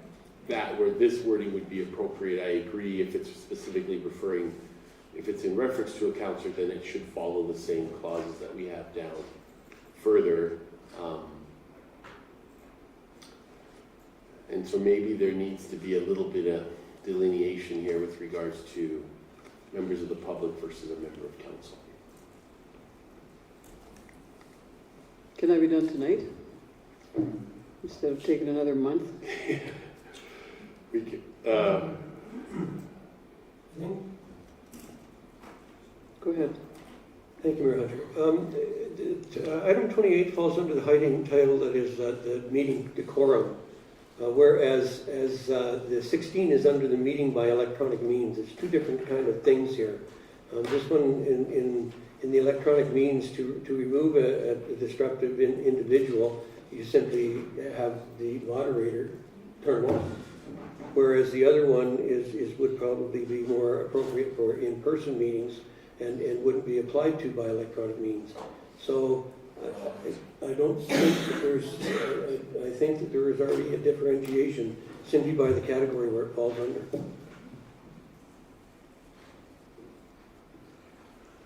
So you're satisfied as a committee member that it doesn't need a revision, so we'd have to agree with the chair as well with Ethan?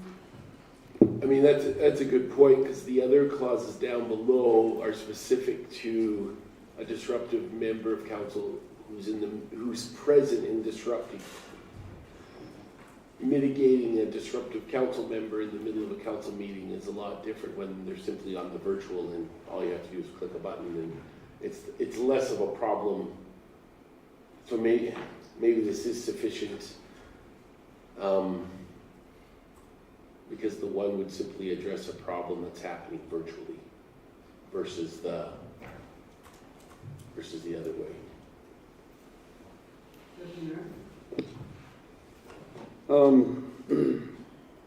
Yeah, I never looked at it this way, but I do understand, I think what you're saying is that a counselor in person has a process, but virtually they can just be eliminated and they should be afforded the same process. That's what you're saying. That's my question. Is that what you're saying? That is what I'm saying, and I can see that it doesn't, in 16, it doesn't say like virtual members of the public. If it said that, then that question wouldn't have been there. But it's not differentiated, and the same process needs to apply if we're going to have members of council participating electronically. The same processes need to apply, and you can't have a different one for councillors participating electronically. And of course, I always have the additional position that we don't have all the answers, and in slide 23 from Michael, it's said that that was in the first presentation. It said that one of the faults of our procedural bylaw was no mention of reliance on Robert's Rules of Order or other parliamentary guide. So I still would like to have that referred to at some point in case we don't have the answer to every question. So that would be my other comment on the procedural bylaw. Your comment about the information that you provided was out of order, that it was not a public meeting, that was delivered. I've provided. But at the same time, carry on with, I think maybe to end it, I guess you guys, either we address it now or we'll just send it back to you again for another month's delay. It'll be 7 months then? You've been working hard on this. I appreciate that. Go ahead. Thank you, Manager. I think that we can certainly have a look at this, but what I'd like to do is accept where we are now. And then if we need to go back and review it again, except that it's a bylaw, so it's a third reading. See, the whole purpose of this clause 16 originally was to circumvent situations where we had people joining in virtually that were not in a stationary position, that were obviously in maybe contravention of a law as they were participating in a meeting. And that was the driving force behind this. And we tried to cover as much as we could in this one statement to address that and other potential issues that might have arisen. And maybe we failed on that.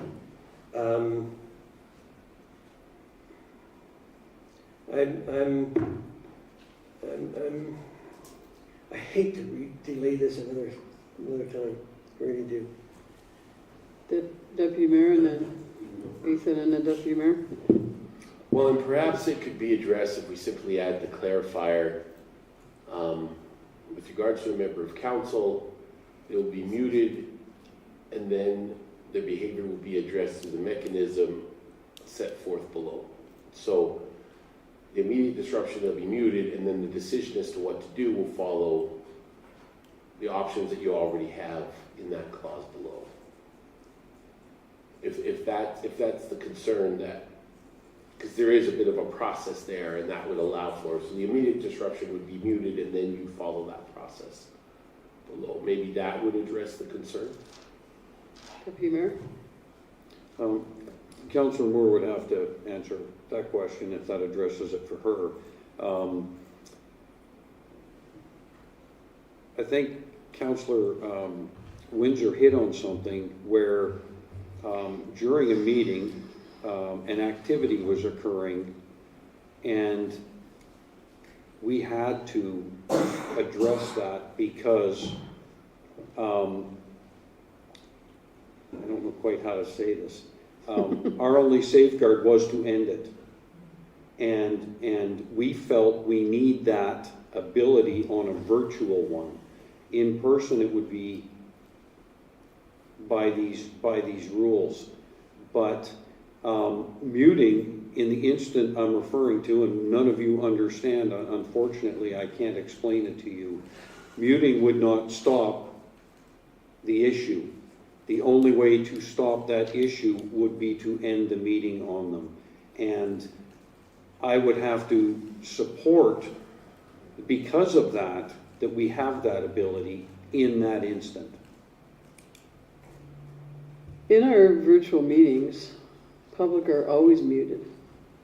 And the chat box is This is councillor. disabled. I know. A councillor having. But the council, to address the council member would be addressed in item 23. So it doesn't matter if it's in person or virtual, the council member is still subject to the same process, would they not be? Because in virtuals, so, what? Well, whatever, yeah. If I it's get- 28, so wouldn't they be, councillors are subject to the council process. Public are subject to the public process. So never would a councillor not be covered by our process for a council member disrupting a meeting. That's how I see it. Ethan? And to your point, I think that's a good one. There already is a clause that disruptive members of the public may be asked to leave by the chair, and in the spirit of that, if they were on virtually and being disruptive, that, I think, removing them from the virtual meeting would be in the spirit of that already, so maybe we don't need to worry about delineating it, and if we just simply need a clarifier that if there's a member that's participating virtually who's disruptive, again, we could simply say they will be muted, and then the process will follow as outlined below. Mhm. And then I think with that, I think that would address that I concern. do too. That would be fine. Did anybody watch that video of that council member that went ballistic in Ontario? And they let him speak quite candidly for a long time. But that's why we have this in place, or we're getting it in place. So does that, So, yes, go ahead. thank you, Mayor Hunter. So if we charge administration with making that minor alteration to this and wording it appropriately, do we move ahead with third reading, or do we need to see what it is that they, like, I have faith that they'll put this together properly, so like, I'm willing to accept that we take that minor amendment and move forward with it. Oh, We have it up on the Lose board that. here, so you could review it and then approve third reading as amended.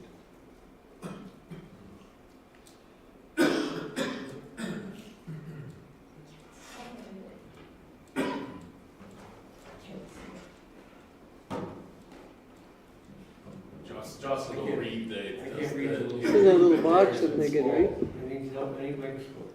Oh, it's in a little box. Yeah. Thank you, through the chair. I'm just going to read it back. All virtual attendees of any meeting must remain in a stationary, quiet setting. that commands their attention. Any participant deemed by the chair to be participating in an improper or disruptive manner may be muted and asked to leave the meeting using the mechanisms outlined in the bylaw. Yeah. I'm fine with that. But you guys and Councillor Moore? I would accept that. But again, it's based on knowing what I know. And I think that that covers what my concern is with the member coming in virtually, like a council member. The public, yes, you can mute them, you can do whatever, but a council member has to be treated like another council member. And I think that that would clarify that for me.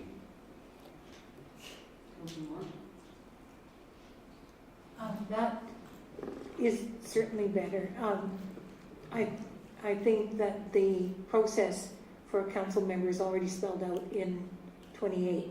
And so this should not in any way change that process. And so I'm thinking that this is more for public members. I still have the issue with us being the end all and the be all, as if we have all the answers. We've already proved that we don't. And so I would like to still see reference to some sort of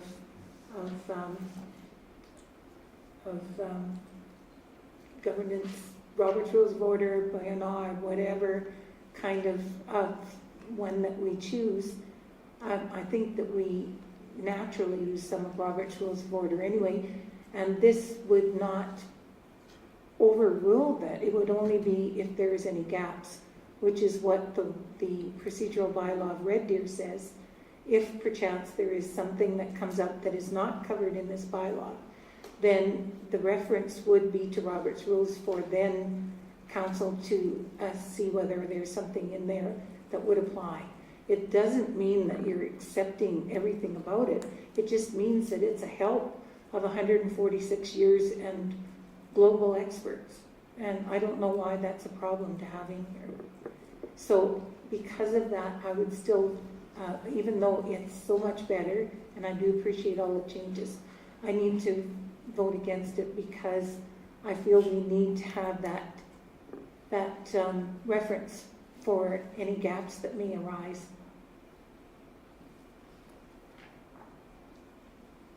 Motion yet? Oh, yes, maybe. Deputy Mayor? And from advice, I'll speak last, of course. Do you have any comments? Would you like to proceed with the motion? Or comments otherwise? Again, I understand what's being said there. I don't know, we don't know what gap we have until we find a gap. So you're absolutely correct. There could be a gap in here. I don't know what we refer to. But with administration helping out with that, is there anything that we could ask Ethan to add to this particular question? Go ahead. Thanks for the question. And this is something that's wrestled with in a lot of municipalities about this. The counsel we receive is it's better not to have that. At least one perspective was the reason that it could potentially become problematic is because then anything that it could backfire where you have something that's intended to help, but instead it now is a club and it ties your hands on. And so basically that's why with recommended specific things, we've enhanced the bylaw with legal counsel's input to create the principles that are needed, and then really it's the appeal to counsel's wisdom to settle any disputes that may arise, because ultimately council's the master of their own process. And because the other thing is too, we don't have the administrative capacity to have full-time parliamentarians that are experts on 1,000-page documents that in real time could advise you on minutia of complex frameworks like Robert's Rules, which is a 1,000-page document of so many various complexities for process, which might not be applicable for our small town council processes. And so that's the, because if you do run into somewhere you'd want to appeal to, well then, and who advises on that and the time that would take to even search through and find the answer for that, because again, we don't have parliamentarians in our capacity to advise. So that would be the concern there, and why legal, though a valid interest, legal's advice was that it's better not to have it specifically in there, because then you handcuff your bylaw. Thank you. Deputy Mayor? So I would say that I'm okay with this document because of the appeal method that council has. And if there is a gap, it should be identified by council at that time.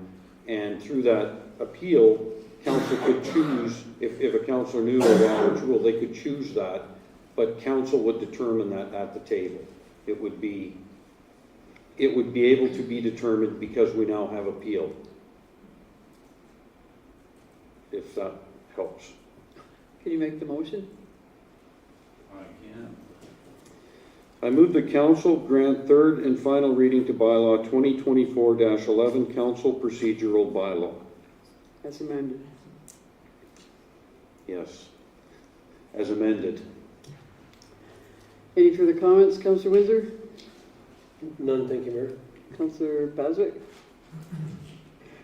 Thank you. I guess the only thought I have is that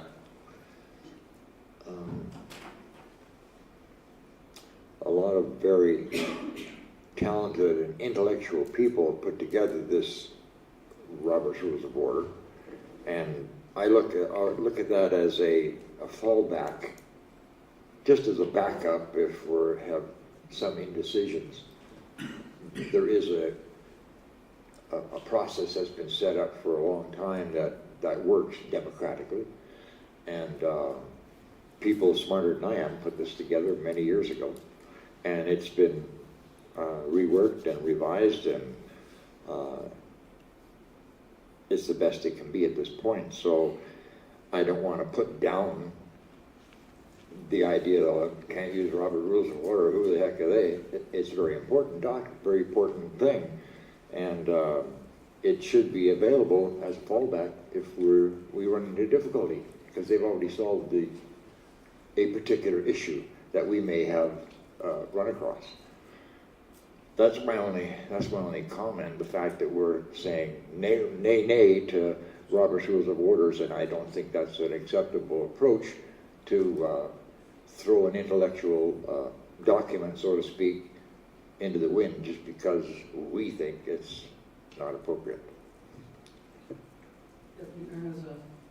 Yeah, I just want to address John's concern, or Councillor Baswick's, if I may. We're not. This is not disallowing the use of Robert's Rules.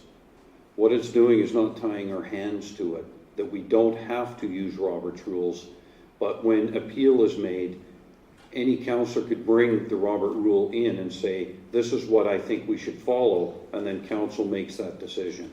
So it's in no way eliminating the use of Robert Rule. It's just not tying our hands to it being the only rule. There's no reference being made that we could consult. Right.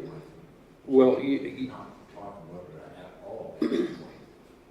yeah, but through appeal, the appeal process allows the appealer to bring forward whatever they would like to use for that ruling, and then council would vote in favor or against that. But if you have to fall back, I think like the CAO was saying, it ties our hands. We must follow that then. So Anything else? it's not eliminating it, I guess is what I'm saying. It's not. Okay, thank you.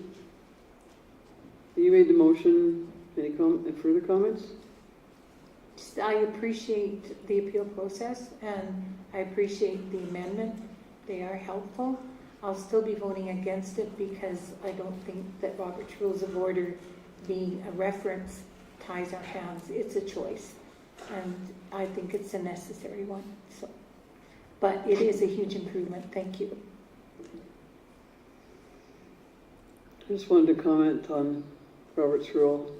Councillor Basel, they probably started as a 5-page document. Grew to 1,000 pages. So there's never... So we have a motion on the table, or on the floor, and I will call the vote for third reading as amended. All in favor? Opposed? That's carried. We have item 8.2, bylaw 2024-09, amending committees of council. And I believe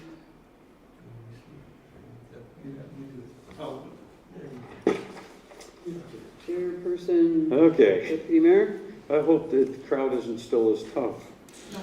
Upon review of the bylaw, the committee is recommending that the Personnel Committee not be integrated into the current committee structure, given that the principles are largely spoken for in the Council Code of Conduct bylaw. Furthermore, the committee recommended the Agenda Committee be added directly into the Council Procedural bylaw rather than establish it as a standalone committee of council. As a result of the two recommendations from the committee, bylaw 2024-09 no longer has substance that would amend the committees of council bylaw. Therefore, the committee is recommending that no further action be taken on this bylaw. If council wishes to proceed no further with the bylaw, administration is recommending that council rescind the resolution granting first reading to bylaw 2024-09. Any further? I'll just let the other committee members speak and then go to my left. It's pretty much covered in the background, and Deputy Mayor Engel pretty much covered everything on it. Okay, to Councillor Moore. I just want to bring up here, because it's referencing the Code of Conduct and we've discussed how our Code of Conduct needs to be updated, so is this an appropriate time to have a supplementary motion about improving the Code of Conduct or bringing our Code of Conduct up to snuff or whatever, speed, up to standard? So I think maybe a subsequent motion about that would be appreciated after we get done with this motion. Can I give the motion? Yes. So I move that council rescind resolution 373-24, moved by Councillor Williams to grant first reading to bylaw 2024-09 committees of council and refer it to the Policy and Governance Committee for review and recommendation.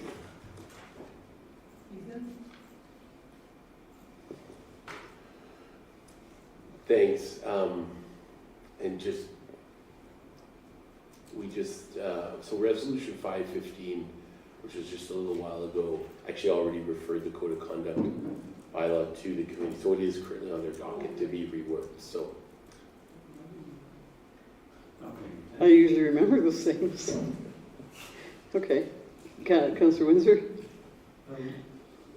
In comment to that, if I may, Mayor Hunter, I think that through the workshops we've had recently, it has become apparent that we could really use some help in formulating or making revisions to the Code of Conduct, Council Code of Conduct, and so maybe while the Code of Conduct bylaw itself has been referred to Policy and Governance, maybe there needs to be something added to that to give the Policy and Governance Committee some power to engage with some external help to get that, so that we try to get it close to being right. I don't know how we do that exactly, but I'm just suggesting that maybe because of the recommendations we've had, we as a committee just aren't equipped to deal with everything that needs to be dealt with there. Sure. And I think that was the intent, because the motion came about when council was dealing with some of their code of conduct complaints and referring it to an external review, which we got, we enlisted some contracted help to do that. I think the intent of that was that we get that contracted help to help give us input in that. We've had some discussion about that. He is prepared to, that contracted help is prepared to assist when the committee does that review. But maybe if it wouldn't hurt to have an enhanced directive to say, yeah, we give you the green light to use that third party help in doing that.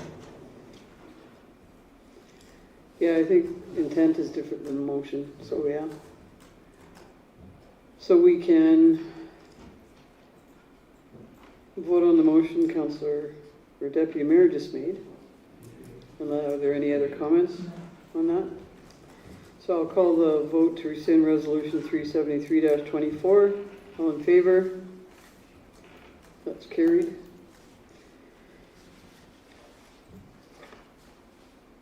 And 515-24, what meeting was that? Does anybody? I'm in here now, but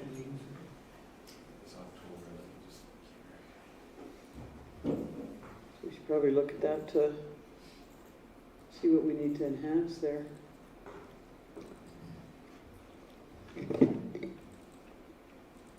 October 22nd.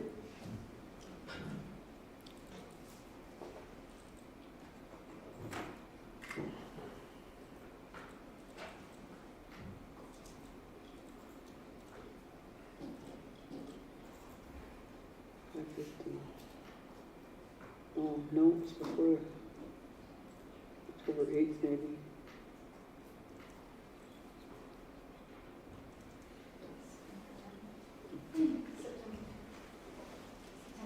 September, yeah. Which September meeting? September 10th.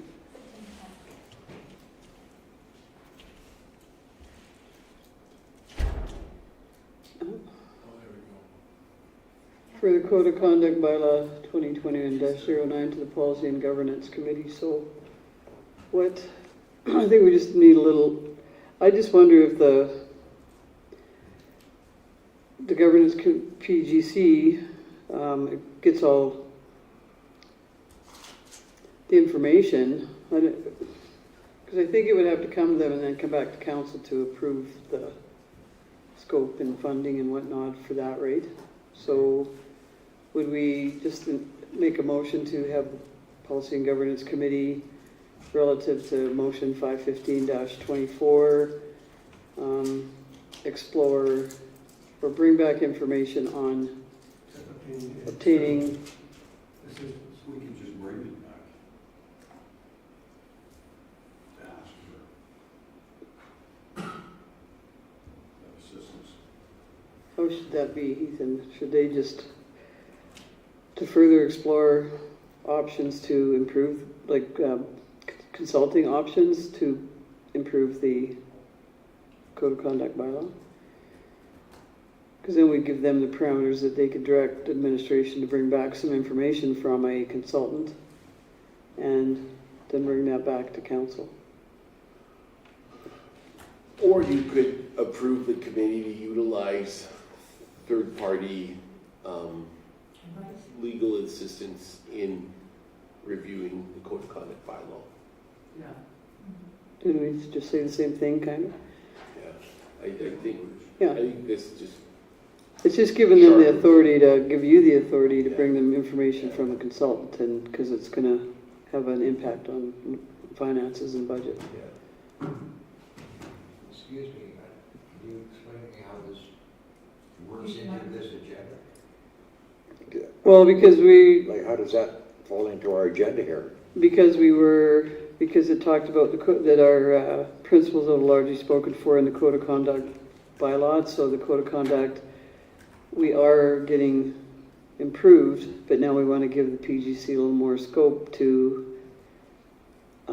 look at a consultant to come help with the code of conduct. Only because it was raised about the code of conduct here. Well, I guess I'm missing something because I don't see any reference to the code of conduct It's in the RFD in the and discussion. okay, I just thought we were a little off topic, but it's okay.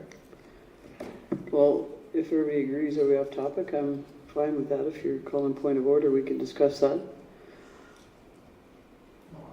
Okay. Yeah, no, that's fine, but you're entitled to call that. Go ahead, Councillor Windsor. So Mayor Hunter, I'm wondering if through this conversation Lou has recorded anything in the way of a motion that might reflect what we're looking for.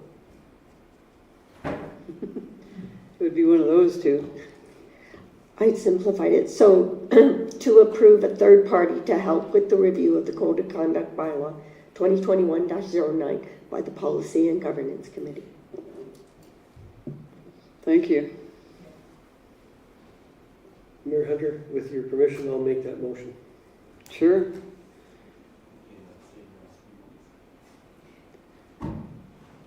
Does anybody want it read back? Who's comfortable with that? Call the motion. All in favor? That's carried. We have item 8.3, Plan 001-24 Standard Development Agreement Policy. And that is the PGC again. So, although it seems like I'm going to take us right to the end of the agenda, I guarantee you I won't, but it will be close. Okay, 8.3. The committee met on November 27th to discuss this policy, and we reviewed this with planning to help us come to the conclusions that we've got here. And the attached proposed policy provides definitions and principles that relate to standard development agreements. This policy provides guidance when a department agreement is required as part of the administrative process.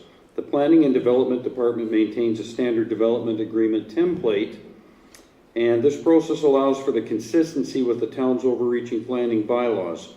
The Municipal Development Plan has a policy that relates to the requirements of the development agreement, and the Land Use Bylaw has a section that describes the development of the agreement may be required and what could be included in the agreement.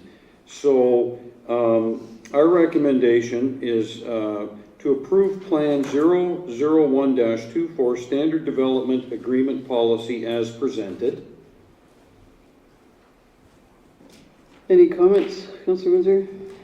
Yes, a couple of things. First of all, I think that it's important that we recognize that this is a red tape reduction, that this is significantly clearer as to what we are expecting in this agreement. Also, I think that as the presentation that was given to us in PGC by the Planning and Development Departments, they incorporate all of their plans and all of their bylaws and all their policies, any other legislation or directives of council in the consideration of the development of the agreements. And so I am in full support of this policy. I didn't see them nodding their heads, but I believe you. Okay. Councillor Moore. Thanks for that, Councillor Windsor. I agree. Councillor Baswick. I'm fine.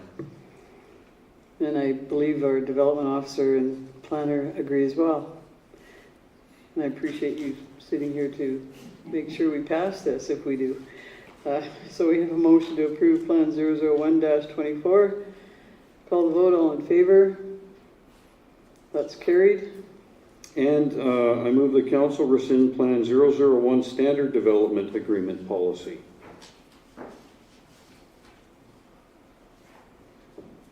Any other comments, Councillor Windsor? Councillor Moore, Councillor Baswick? Call the vote. All in favor? That's carried. Thank you.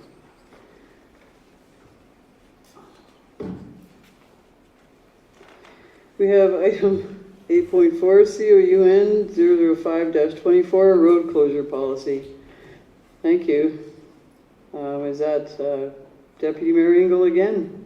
PGC Chair. You can tell how busy we've been. Yes, I can. So the Policy and Governance Committee met on December 4th. We discussed this policy and we made the following recommendations.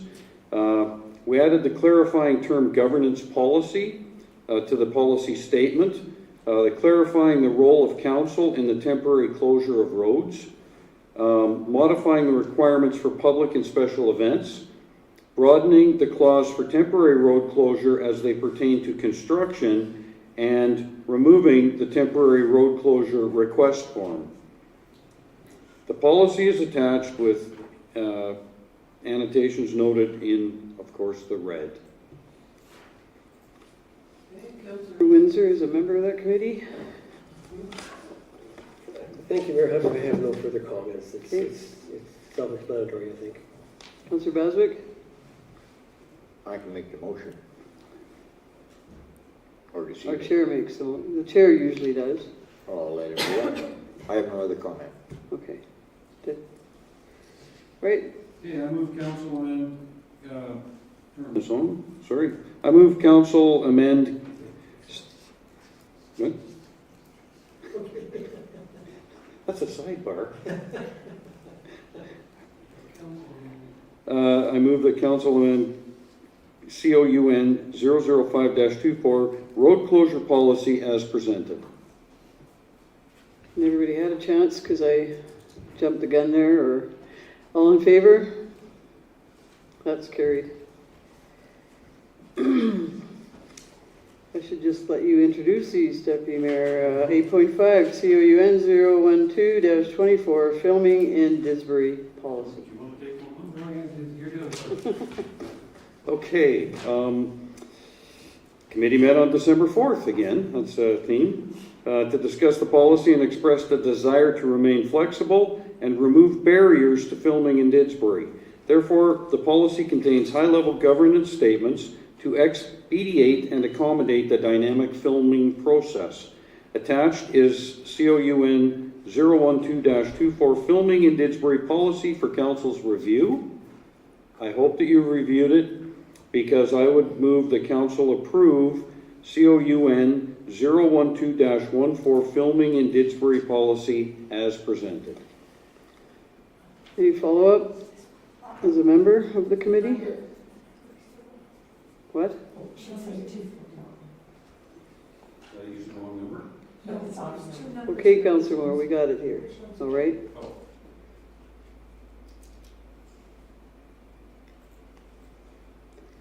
So Luana, do you want to clarify this? Yes, it's COUN 012-24, 24 for 2024.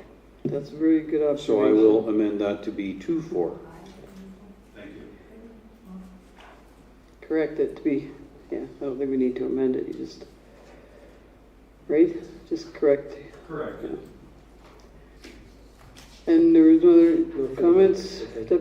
Councillor Moore? Councillor Baswick? Call the vote, all in favor? That's carried. Business arising from delegation. Community standards bylaw, item 9.1. Councillor Baswick or Windsor?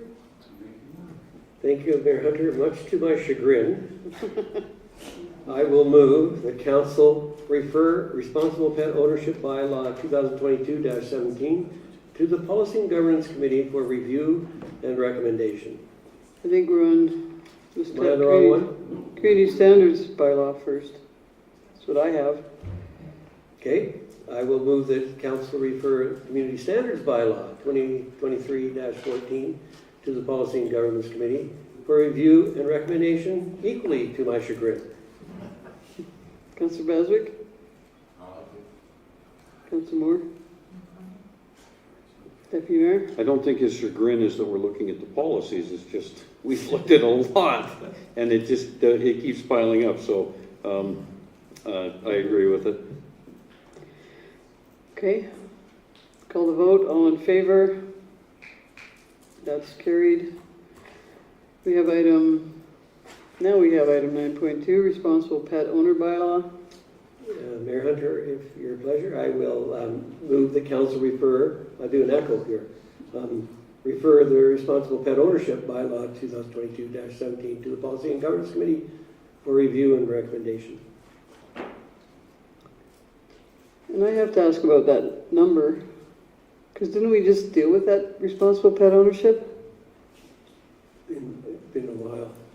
No, not, didn't we bring that up about that? I'm sure we sat at a meeting in the last couple of years and dealt with it. Is there a different one that maybe I'm thinking about? Responsible, because we dealt with all that dog stuff. I thought it was more recent. What's that? I remember it clearly because it's, we just can't get a good bylaw. Well, we have a good bylaw, but is this, so do we need to? Or is that one still active just with amendments on it, is all I'm asking, I guess. Can we find out? I know we've amended it, So, or rebuilt it.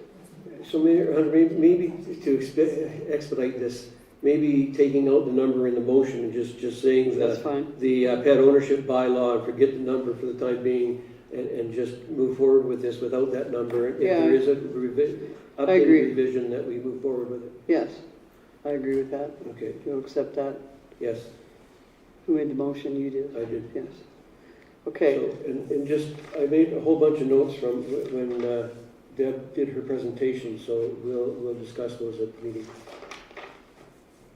and I'm sorry, I should have caught that. If that was a fact, I should have noticed that when I was reviewing my agenda, rather than bring it up now. But any other comments? Councillor Baswick, Councillor Moore, Deputy Mayor, call the vote. All in favor? That's carried. We have we're on section 10. Item 10.1, 2024 budget amendment, Disbury Fire Department Command Vehicle. Councillor Baswick. Motion. Thank you.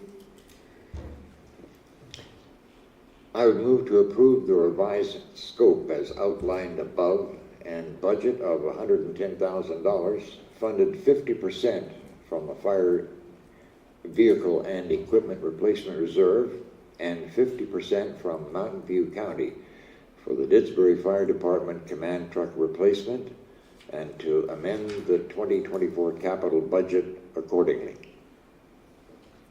Do you have any comments about that, Councillor Baswick? No. Councillor Moore? Deputy Mayor? Councillor Windsor? Call the vote. All in favor? That's carried. Item 10.2, the 2025 general municipal election, appointment of officers. Councillor Moore? I move that council appoint Luana Smith as returning officer for the 2025 general municipal election. Any comments on that? Councillor Baswick? I thought she was gone. No. I'm glad if you're going to do that, that's good. Acceptable. Councillor Windsor? No, none, thank you. I'm good. I will call the vote then to appoint Luana Smith as our returning officer for the 2025 general municipal election. All in favor? So she isn't going. That's carried. And do you want to make the other next one? Sure. I move that council appoint Jocelyn Baxter as substitute returning officer for the 2025 general municipal election. Any further comments? Who's that? Yeah. Councillor Windsor? So I'll call the vote. We have a substitute returning officer as Jocelyn Baxter. All in favor? That's carried. We have 10.3, 2025 facility closures. Councillor Moore? I move that council approve the 2025 facility closures as presented. Any comments on that? Questions, Councillor Beswick? Councillor Windsor? Thank you, Mayor Hunter. The Policy and Governance Committee has this policy in front of us now, and we haven't had time to review it completely. And so I'm not sure that that's the reason why it's being brought to council this way rather than in the policy. In the event that, and when we do get to that and we bring it to council, and when that policy is approved, then this motion, whatever we make here, will be rescinded. That is most certainly going to be before December of 2025. And so I don't think that we need to approve all of these other dates that are included in there other than the stat holidays. That all we really need to approve right now is the stat holidays so that we cover the first part of 2025 until we get to the point where we have the policy in place. And so I would suggest that the only part of this that we adhere to is the first top part of that box where it talks about all the statutory holidays with regard to the administrative office, DNP, and Public Works and Fire Hall. Okay, Deputy Mayor? Yeah, we just got this one, and we've started working on it, so I would agree, we definitely need to approve because January 2nd is on here, and we have to get that approved, so, it can be approved, but it has to be rescinded, so, or maybe not, maybe it comes back the same, but, yeah, I would agree that, at least doing these statutory holidays until we bring the next one forward. Oh. Yeah, thanks for the question. Yeah, so once the policy is in place, that will replace whatever, but we do recommend that these dates are put into place as outlined. Those are the standard dates, and then once the policy comes, that will take the place of those, but there's no harm in having them in place while the policy is being worked on. And again, we're recommending that they just be the same as current while we work on the policy, which is almost ready to come. There's just a few external factors that are causing a bit of a delay. Well, have you spoke yet? Go ahead. I don't think No, I didn't hear him. I think, I agree with the CAO, let it go as it is, and then if it goes to policy, they can do what they will, and we'll come back and rescind or whatever. But for now, we're so close to this point in the holiday time that and these are reasonable. They're not unreasonable at all. So I can make the motion if you like. I did. Did you? Okay, thank you. we should have. If I didn't offer that, then go ahead. I would just say, I guess, that because we're doing budgeting and everything for 2025 already, we can do amendments to anything. So I would like to see this in place so there isn't uncertainty, which is always a bit of a problem. Yeah, and I would only vote for the all statutory holidays in January 2nd because what I see happening is if this is approved and then the Policy Governance Committee change that, I don't want to disappoint anybody and be the bad guy. So if we approve these middle of the December and all the December and January 1st, 2026 items, then we do risk disappointing staff if it's changed because there's hope been given out of this document. So I won't vote in favor of this as with the December dates included. So I just think it sets up for disappointment if it's changed. So we have a motion to approve the 2025 facility closures as presented.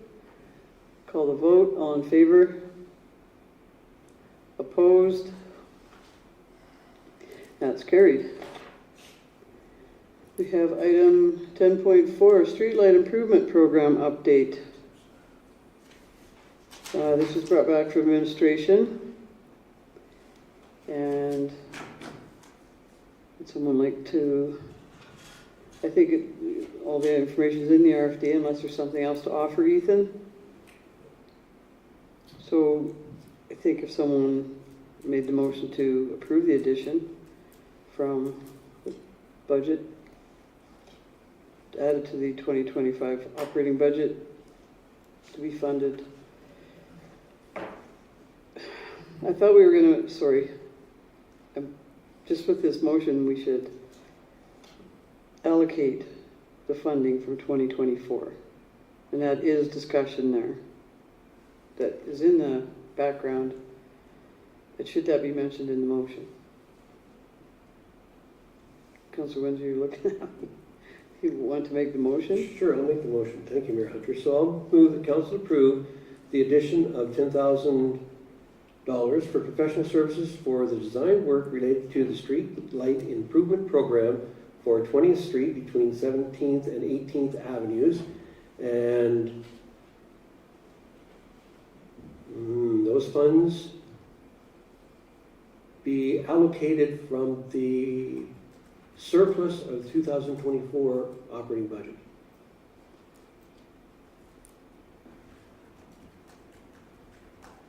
Okay, and I'm just going to ask Amanda or Ethan,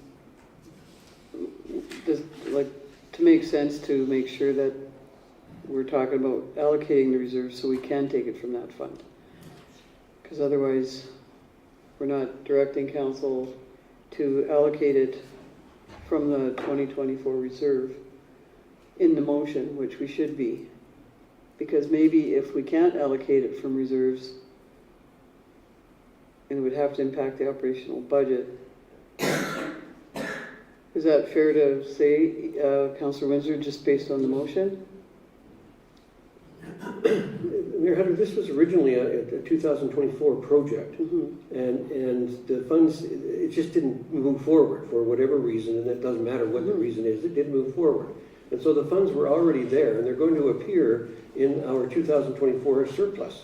And so what I'm suggesting is that this project should be funded from the 2024, but through the surplus rather than going against the taxpayers in 2025. Well, I think the motion is kind of in the discussion options where $10,000 dedicated to this project in 2024 be allocated towards reserves with the year-end reserve allocation, and that the project be added to the 2025 operating budget to be funded from reserves. Is that, Ethan? Yeah, so it's not adding to the tax revenues because it's recommended that funded from the strategic initiative reserve, and then once the surplus, because this is happening first, in essence it is saying the same thing, because then when the surplus comes, that amount can be put back in the strategic reserves. So it would be this an in-out. So it's just that because the surplus hasn't come yet, that'll be addressed in the new year, and when that comes, you can take this portion, this 10,000, as part of what you put into the strategic initiatives to put back what this is basically setting aside. The intent of things, though, is different than it being clear in a motion. And that's just what I'm getting at, because I think it's in the, that sentence in there really says it all in the discussion. The 10,000 dedicated to this project be allocated towards reserves with the year-end reserve allocation, and that the project be added to the 2025 operating budget to be funded from reserves. I just think that makes more sense to me in clarity, because there's nothing saying that we would dedicate that 10,000 that hasn't been used in the motion that's there. And I think we're just getting good at more clear motions so that there's no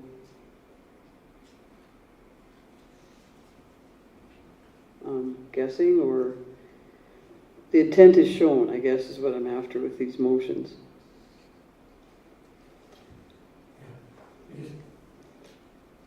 Go ahead, it's your motion. Thank you, Mayor. I just, when it comes to dealing with the surplus and allocating, I just want to make sure that we remember that this $10,000 should be allocated to this project is all I'm trying to kind of get around somehow, because it was included in the 2024 budget, and I think that we can carry it forward without having any impact on our operating budget for 2025. And that's the intent.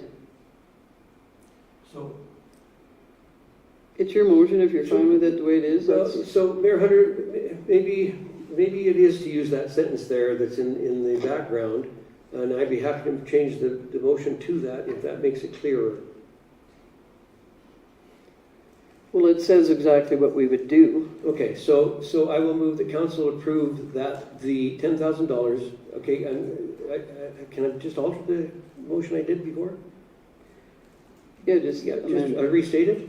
The $10,000 dedicated to this project in 2024 be allocated, I guess I should say this project, it should be to the light project.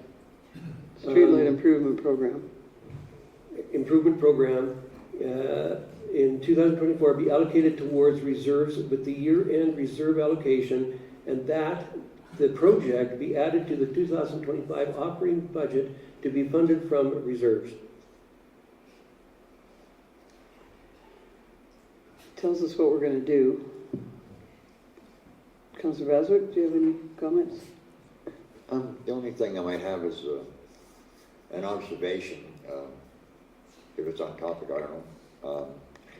What's always bothered me is on Main Street, there's no continuity in the lighting. On the west side of the street, we have the Acorn lights.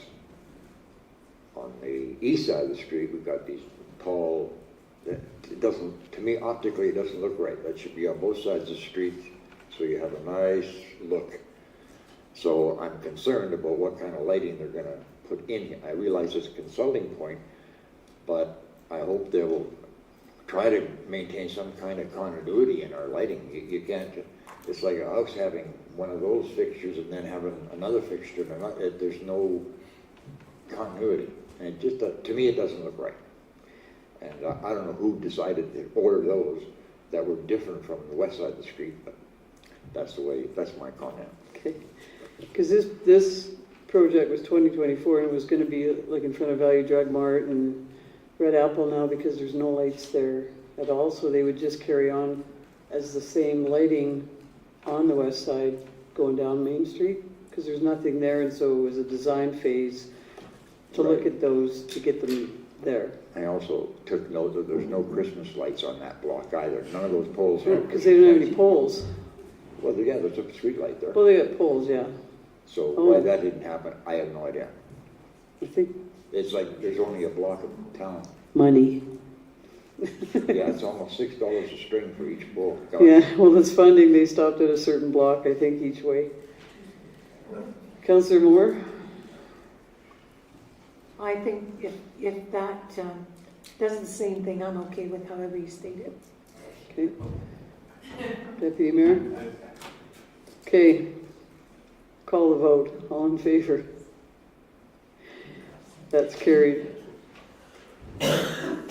Okay, we have item 10.5, the Economic Development Project Update.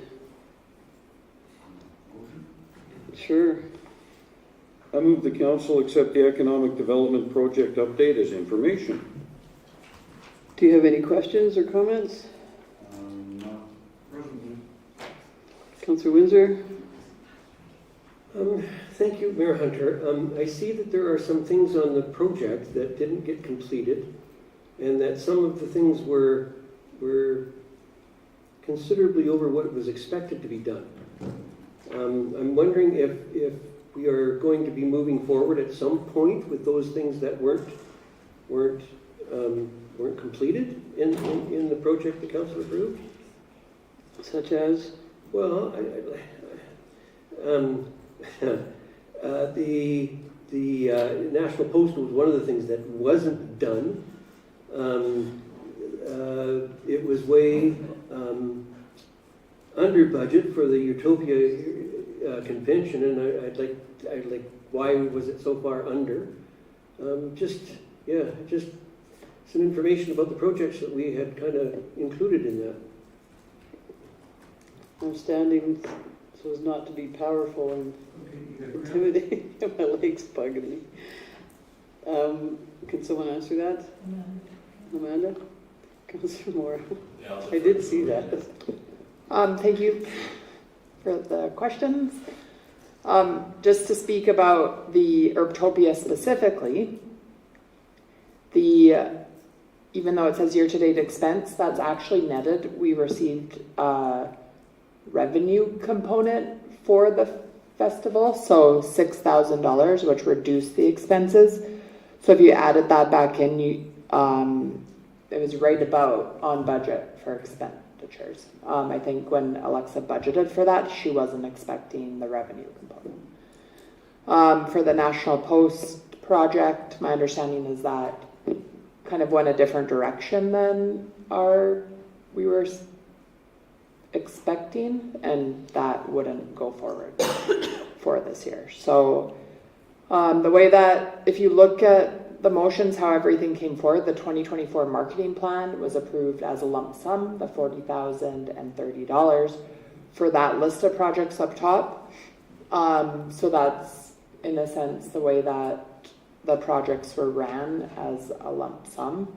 And then the next 3 projects were approved individually in the motion, and so each of those is accounted for separately. And so, but hopefully that somewhat answers some of your questions. And I'll just add to that, and thank you, Amanda, for that. I just got some additional information. National Post was canceled as innovation, meaning augmented reality was the one we wanted to showcase. Well, Alexa's just messaging me here. She's watching virtually, so. So it's still on the table? Sorry. The augmented reality. No, it's not. But through the chair, and through Ethan, the National Post is not still on the table, but the augmented reality is currently in progress, even though we've spent no money towards Thank you it. for that. Yeah. What isn't on the table? The National Post Oh, okay. project, Yeah. so that's been canceled altogether. Does that answer your question? That's fine. Councillor Bazard, do you have any questions? No, ma'am. Councillor Moore? No questions, just really impressed with all of it. Okay, so we have a motion to accept the economic development project update as information. I'll call the vote. All in favor? That is carried. We have item 10.6, paper mailing fee during Canada Post strike. Councillor Moore? I move that council approve the temporary cancellation of the paper mailing fee for the November bill and until such time that Canada Post resumes services. Comments on that? No? Councillor Windsor? Thank you, Mayor Hunter. I would like to know how many people this affects. It would be one thing. Because if it's only 10 people, then I think that it's maybe something that we should consider on a full-time basis. The other thing is that I'm wondering if we're not mailing these bills out, how are the patrons supposed to be getting their bills? And are we expecting a whole bunch of overdue utility bills here because of the postal strike? Who can answer that? Ethan. Amanda would love to Ethan answer. would like to. Yeah. I could. Those are excellent questions. So, since we're not mailing the bills out, the residents won't be receiving them. But we are advertising that either you can come in and pick up your bill if you want a copy of it. We're also advertising sign up for email to get your bill emailed to you, or sign up for eGov so you can access your bill online. So I think we have like a big kind of notification on the website. So if you go to the website, that's the first thing you'll see about the Canada Post strike. It's been in the town hall news and so on social media. So we're just working to advertise the disruptions. And I think we've seen a lot of calls in the recent couple of weeks, even before we ran the billing, with people because they're used to this from all their providers, and they're actually calling to get their bills. As far as if we'll see a lot of overdue bills, I think we're not sure yet. It's hard to anticipate that, and if they would use the strike as a reason for that, I'm not sure. So we'd have to bring that information once we see what the end of the month brings. Go ahead. Thank you, Mayor Hunter. The other question was the number that are using this service right now, and if it's insignificant, maybe we should make this permanent. It's not just a few. I don't have the exact number, but I could look up the monthly kind of revenue that we're bringing in from it is about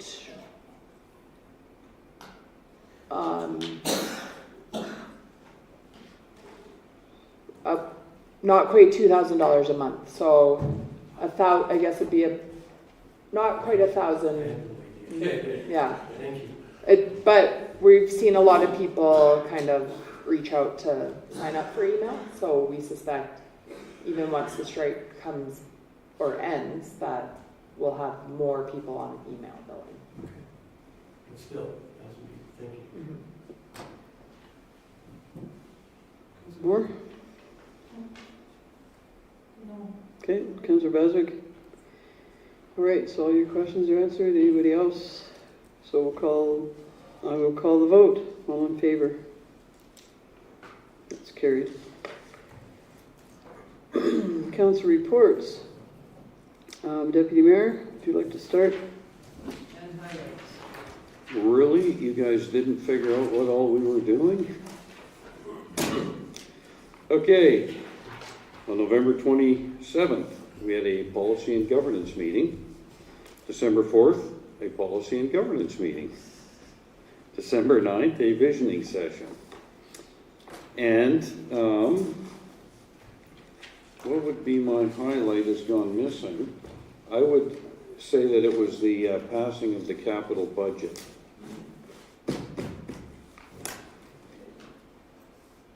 Councillor Windsor? Thank you, Mayor Hunter. As far as Parkland Regional Library is concerned, if you look at the copy of the external reports, my report on Parkland is in there.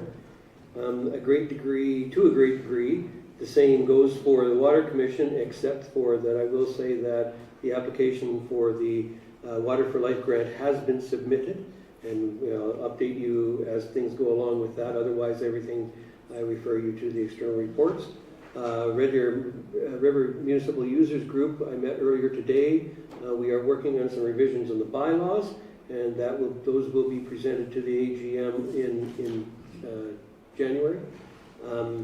And that's about all I have for now. Mayor Hunter, thank you. Thank you. Councillor Moore? What's your highlight? Oh, I gotta do a highlight? How about all the policies and bylaws that policy and governance dealt with this time? So I covers a whole bunch of them. It did. That's a long. Yeah, I'll say the interim budget. How's that? Sure. All right, Councillor Moore. I guess outside of my meetings, and you do have key messages from Mountain View Seniors Housing, but I just wanted to report that all our facilities have seen an uptake in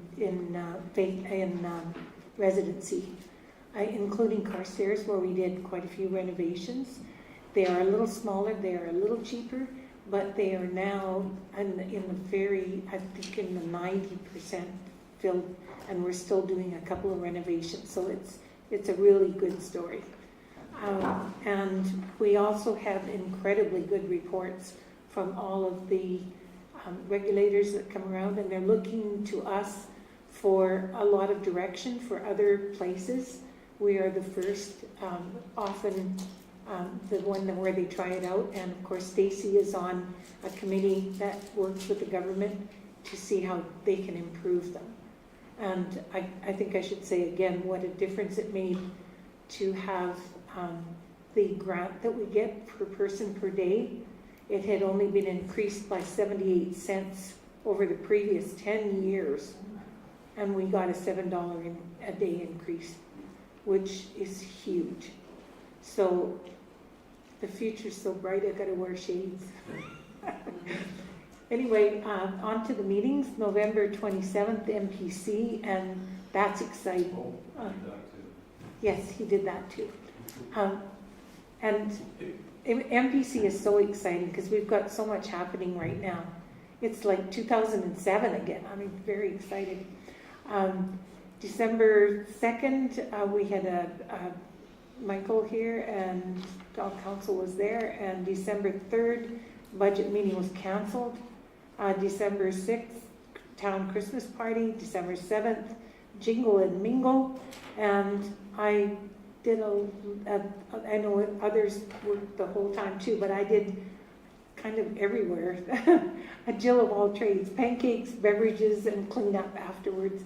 And December 9th, the town tour and visioning, which was really interesting. That's it.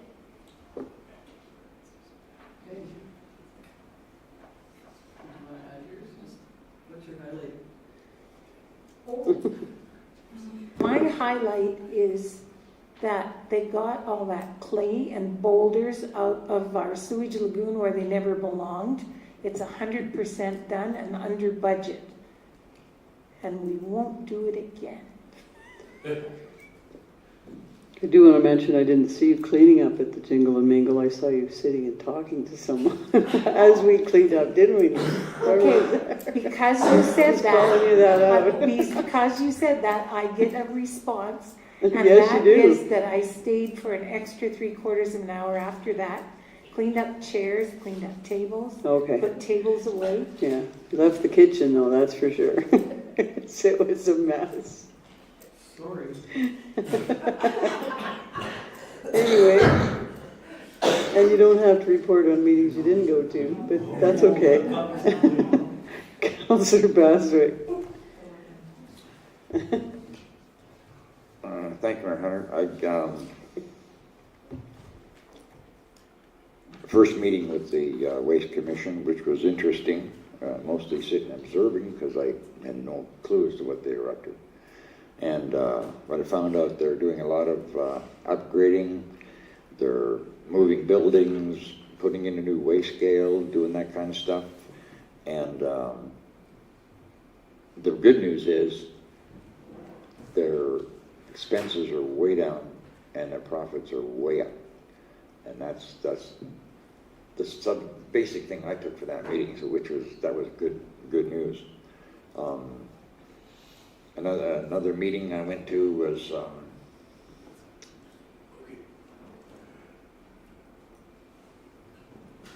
I'm trying to think now.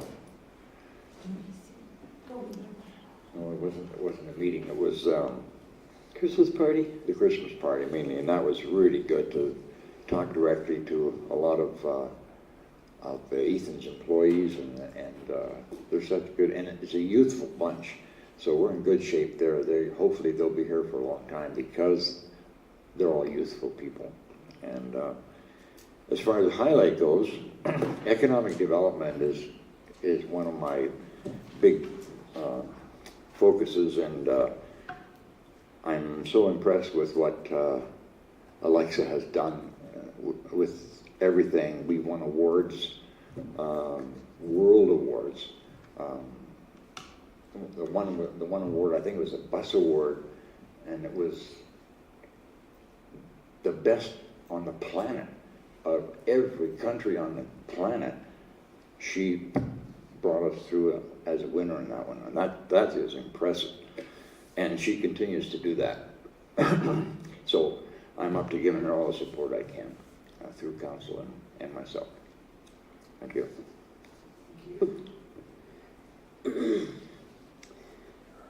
And what's your highlight tonight? That's it, my EDO. Oh, officer. okay. Yeah, I get it. I didn't connect Alexa, those two. she's doing right.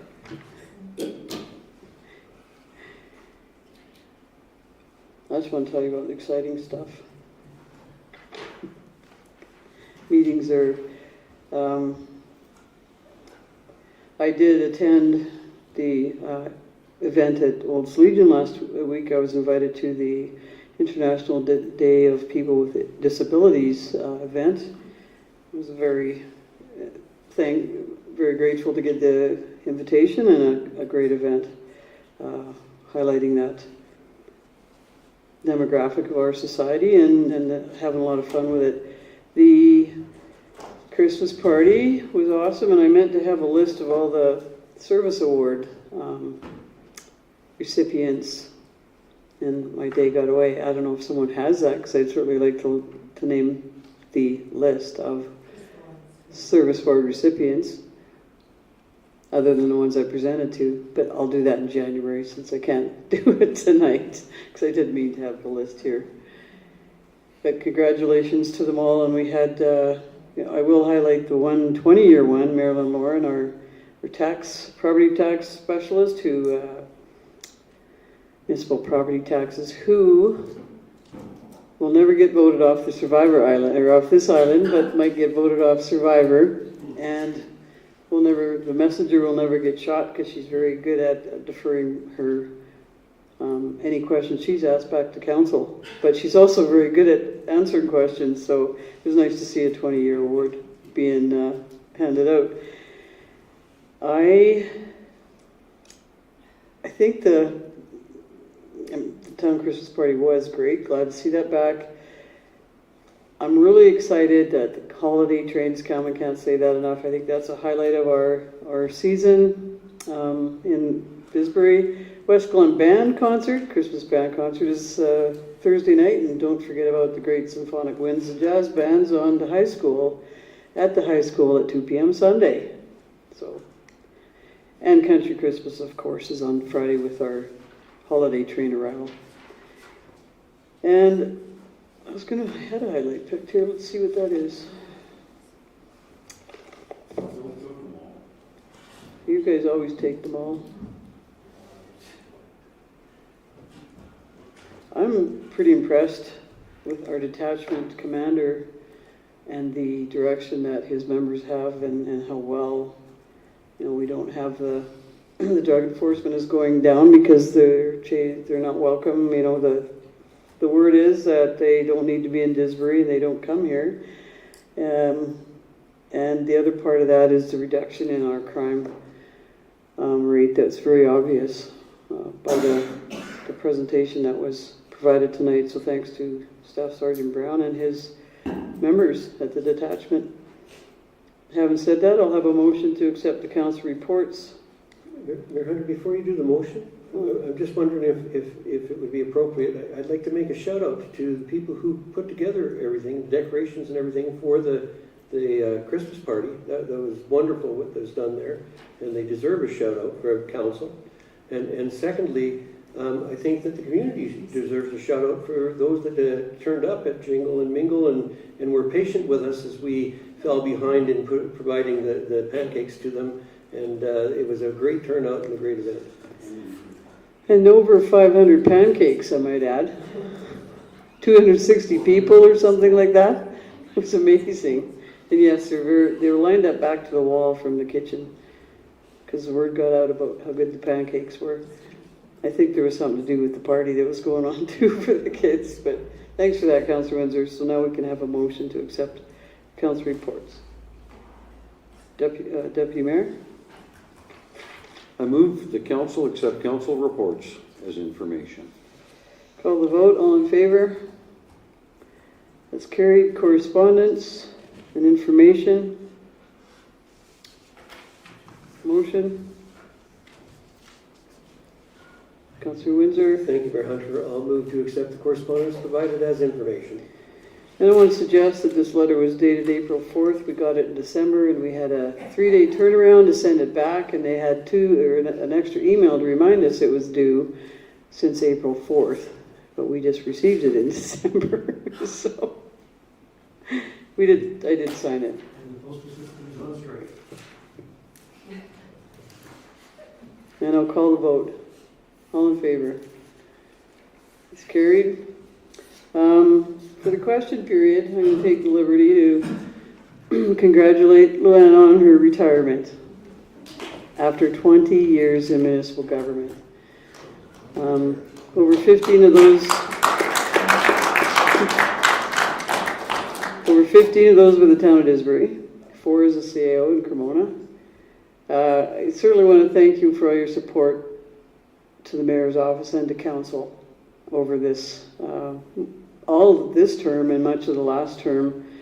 Again, your CLGM expertise and MGA expertise has been invaluable to us all. By now, you've created thousands of agendas and minutes, and I know you'll miss that. for council registrations, rooms and meal invoices, expense claims, and so much more. Policy and bylaw expertise, second to none. You have been truly valuable to us on council. You're down to 6 work days, I think, now. I thought I had lots of time, like 13 days I thought choose, but anyway. And you are going to be missed, Luana. You're one of a kind, and you've meant so much to council and our organization and the delivery of our services and professionalism. Thank you from council for everything you've done for us. And on this new path ahead, we wish you a retirement full of adventure, fun, family and friend time, and you time. I'm a fan of Oprah Winfrey, and she says the biggest adventure you can take is to live the life of your dreams.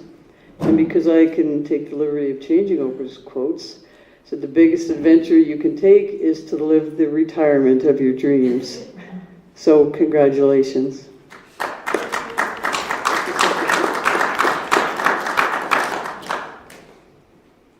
All right. I think Ethan wants to say something. Yeah, thank you, Your Worship. I just want to add and echo that, and we are so excited and proud of Luana.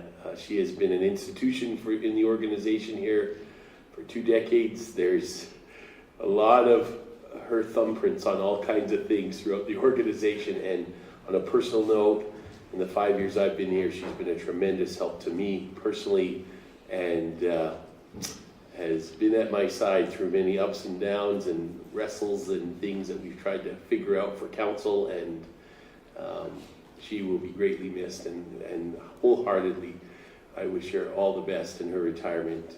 She will be missed, but we are so happy for this next phase of her life and all the fun grandma time she's going to have. So, well done, Lou. We're so proud of you.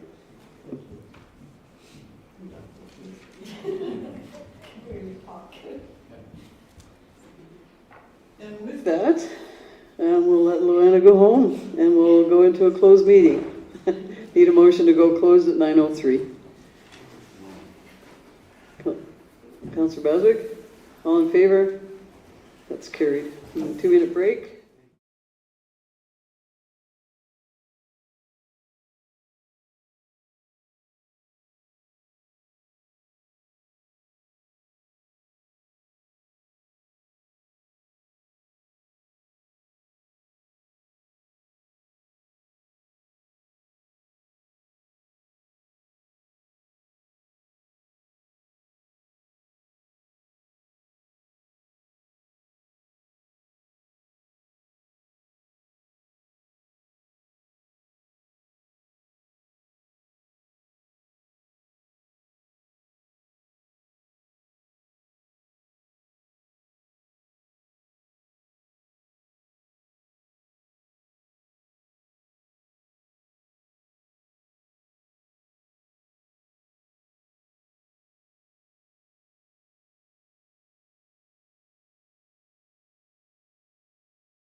gotta say it. No, I agree, but it's, as long as What is it?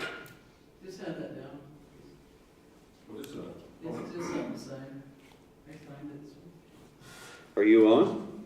Yeah. Okay, we gotta come out of close. So, what we did at 10:05. Okay. One of us is moving that. 10:05 by Councilor Windsor.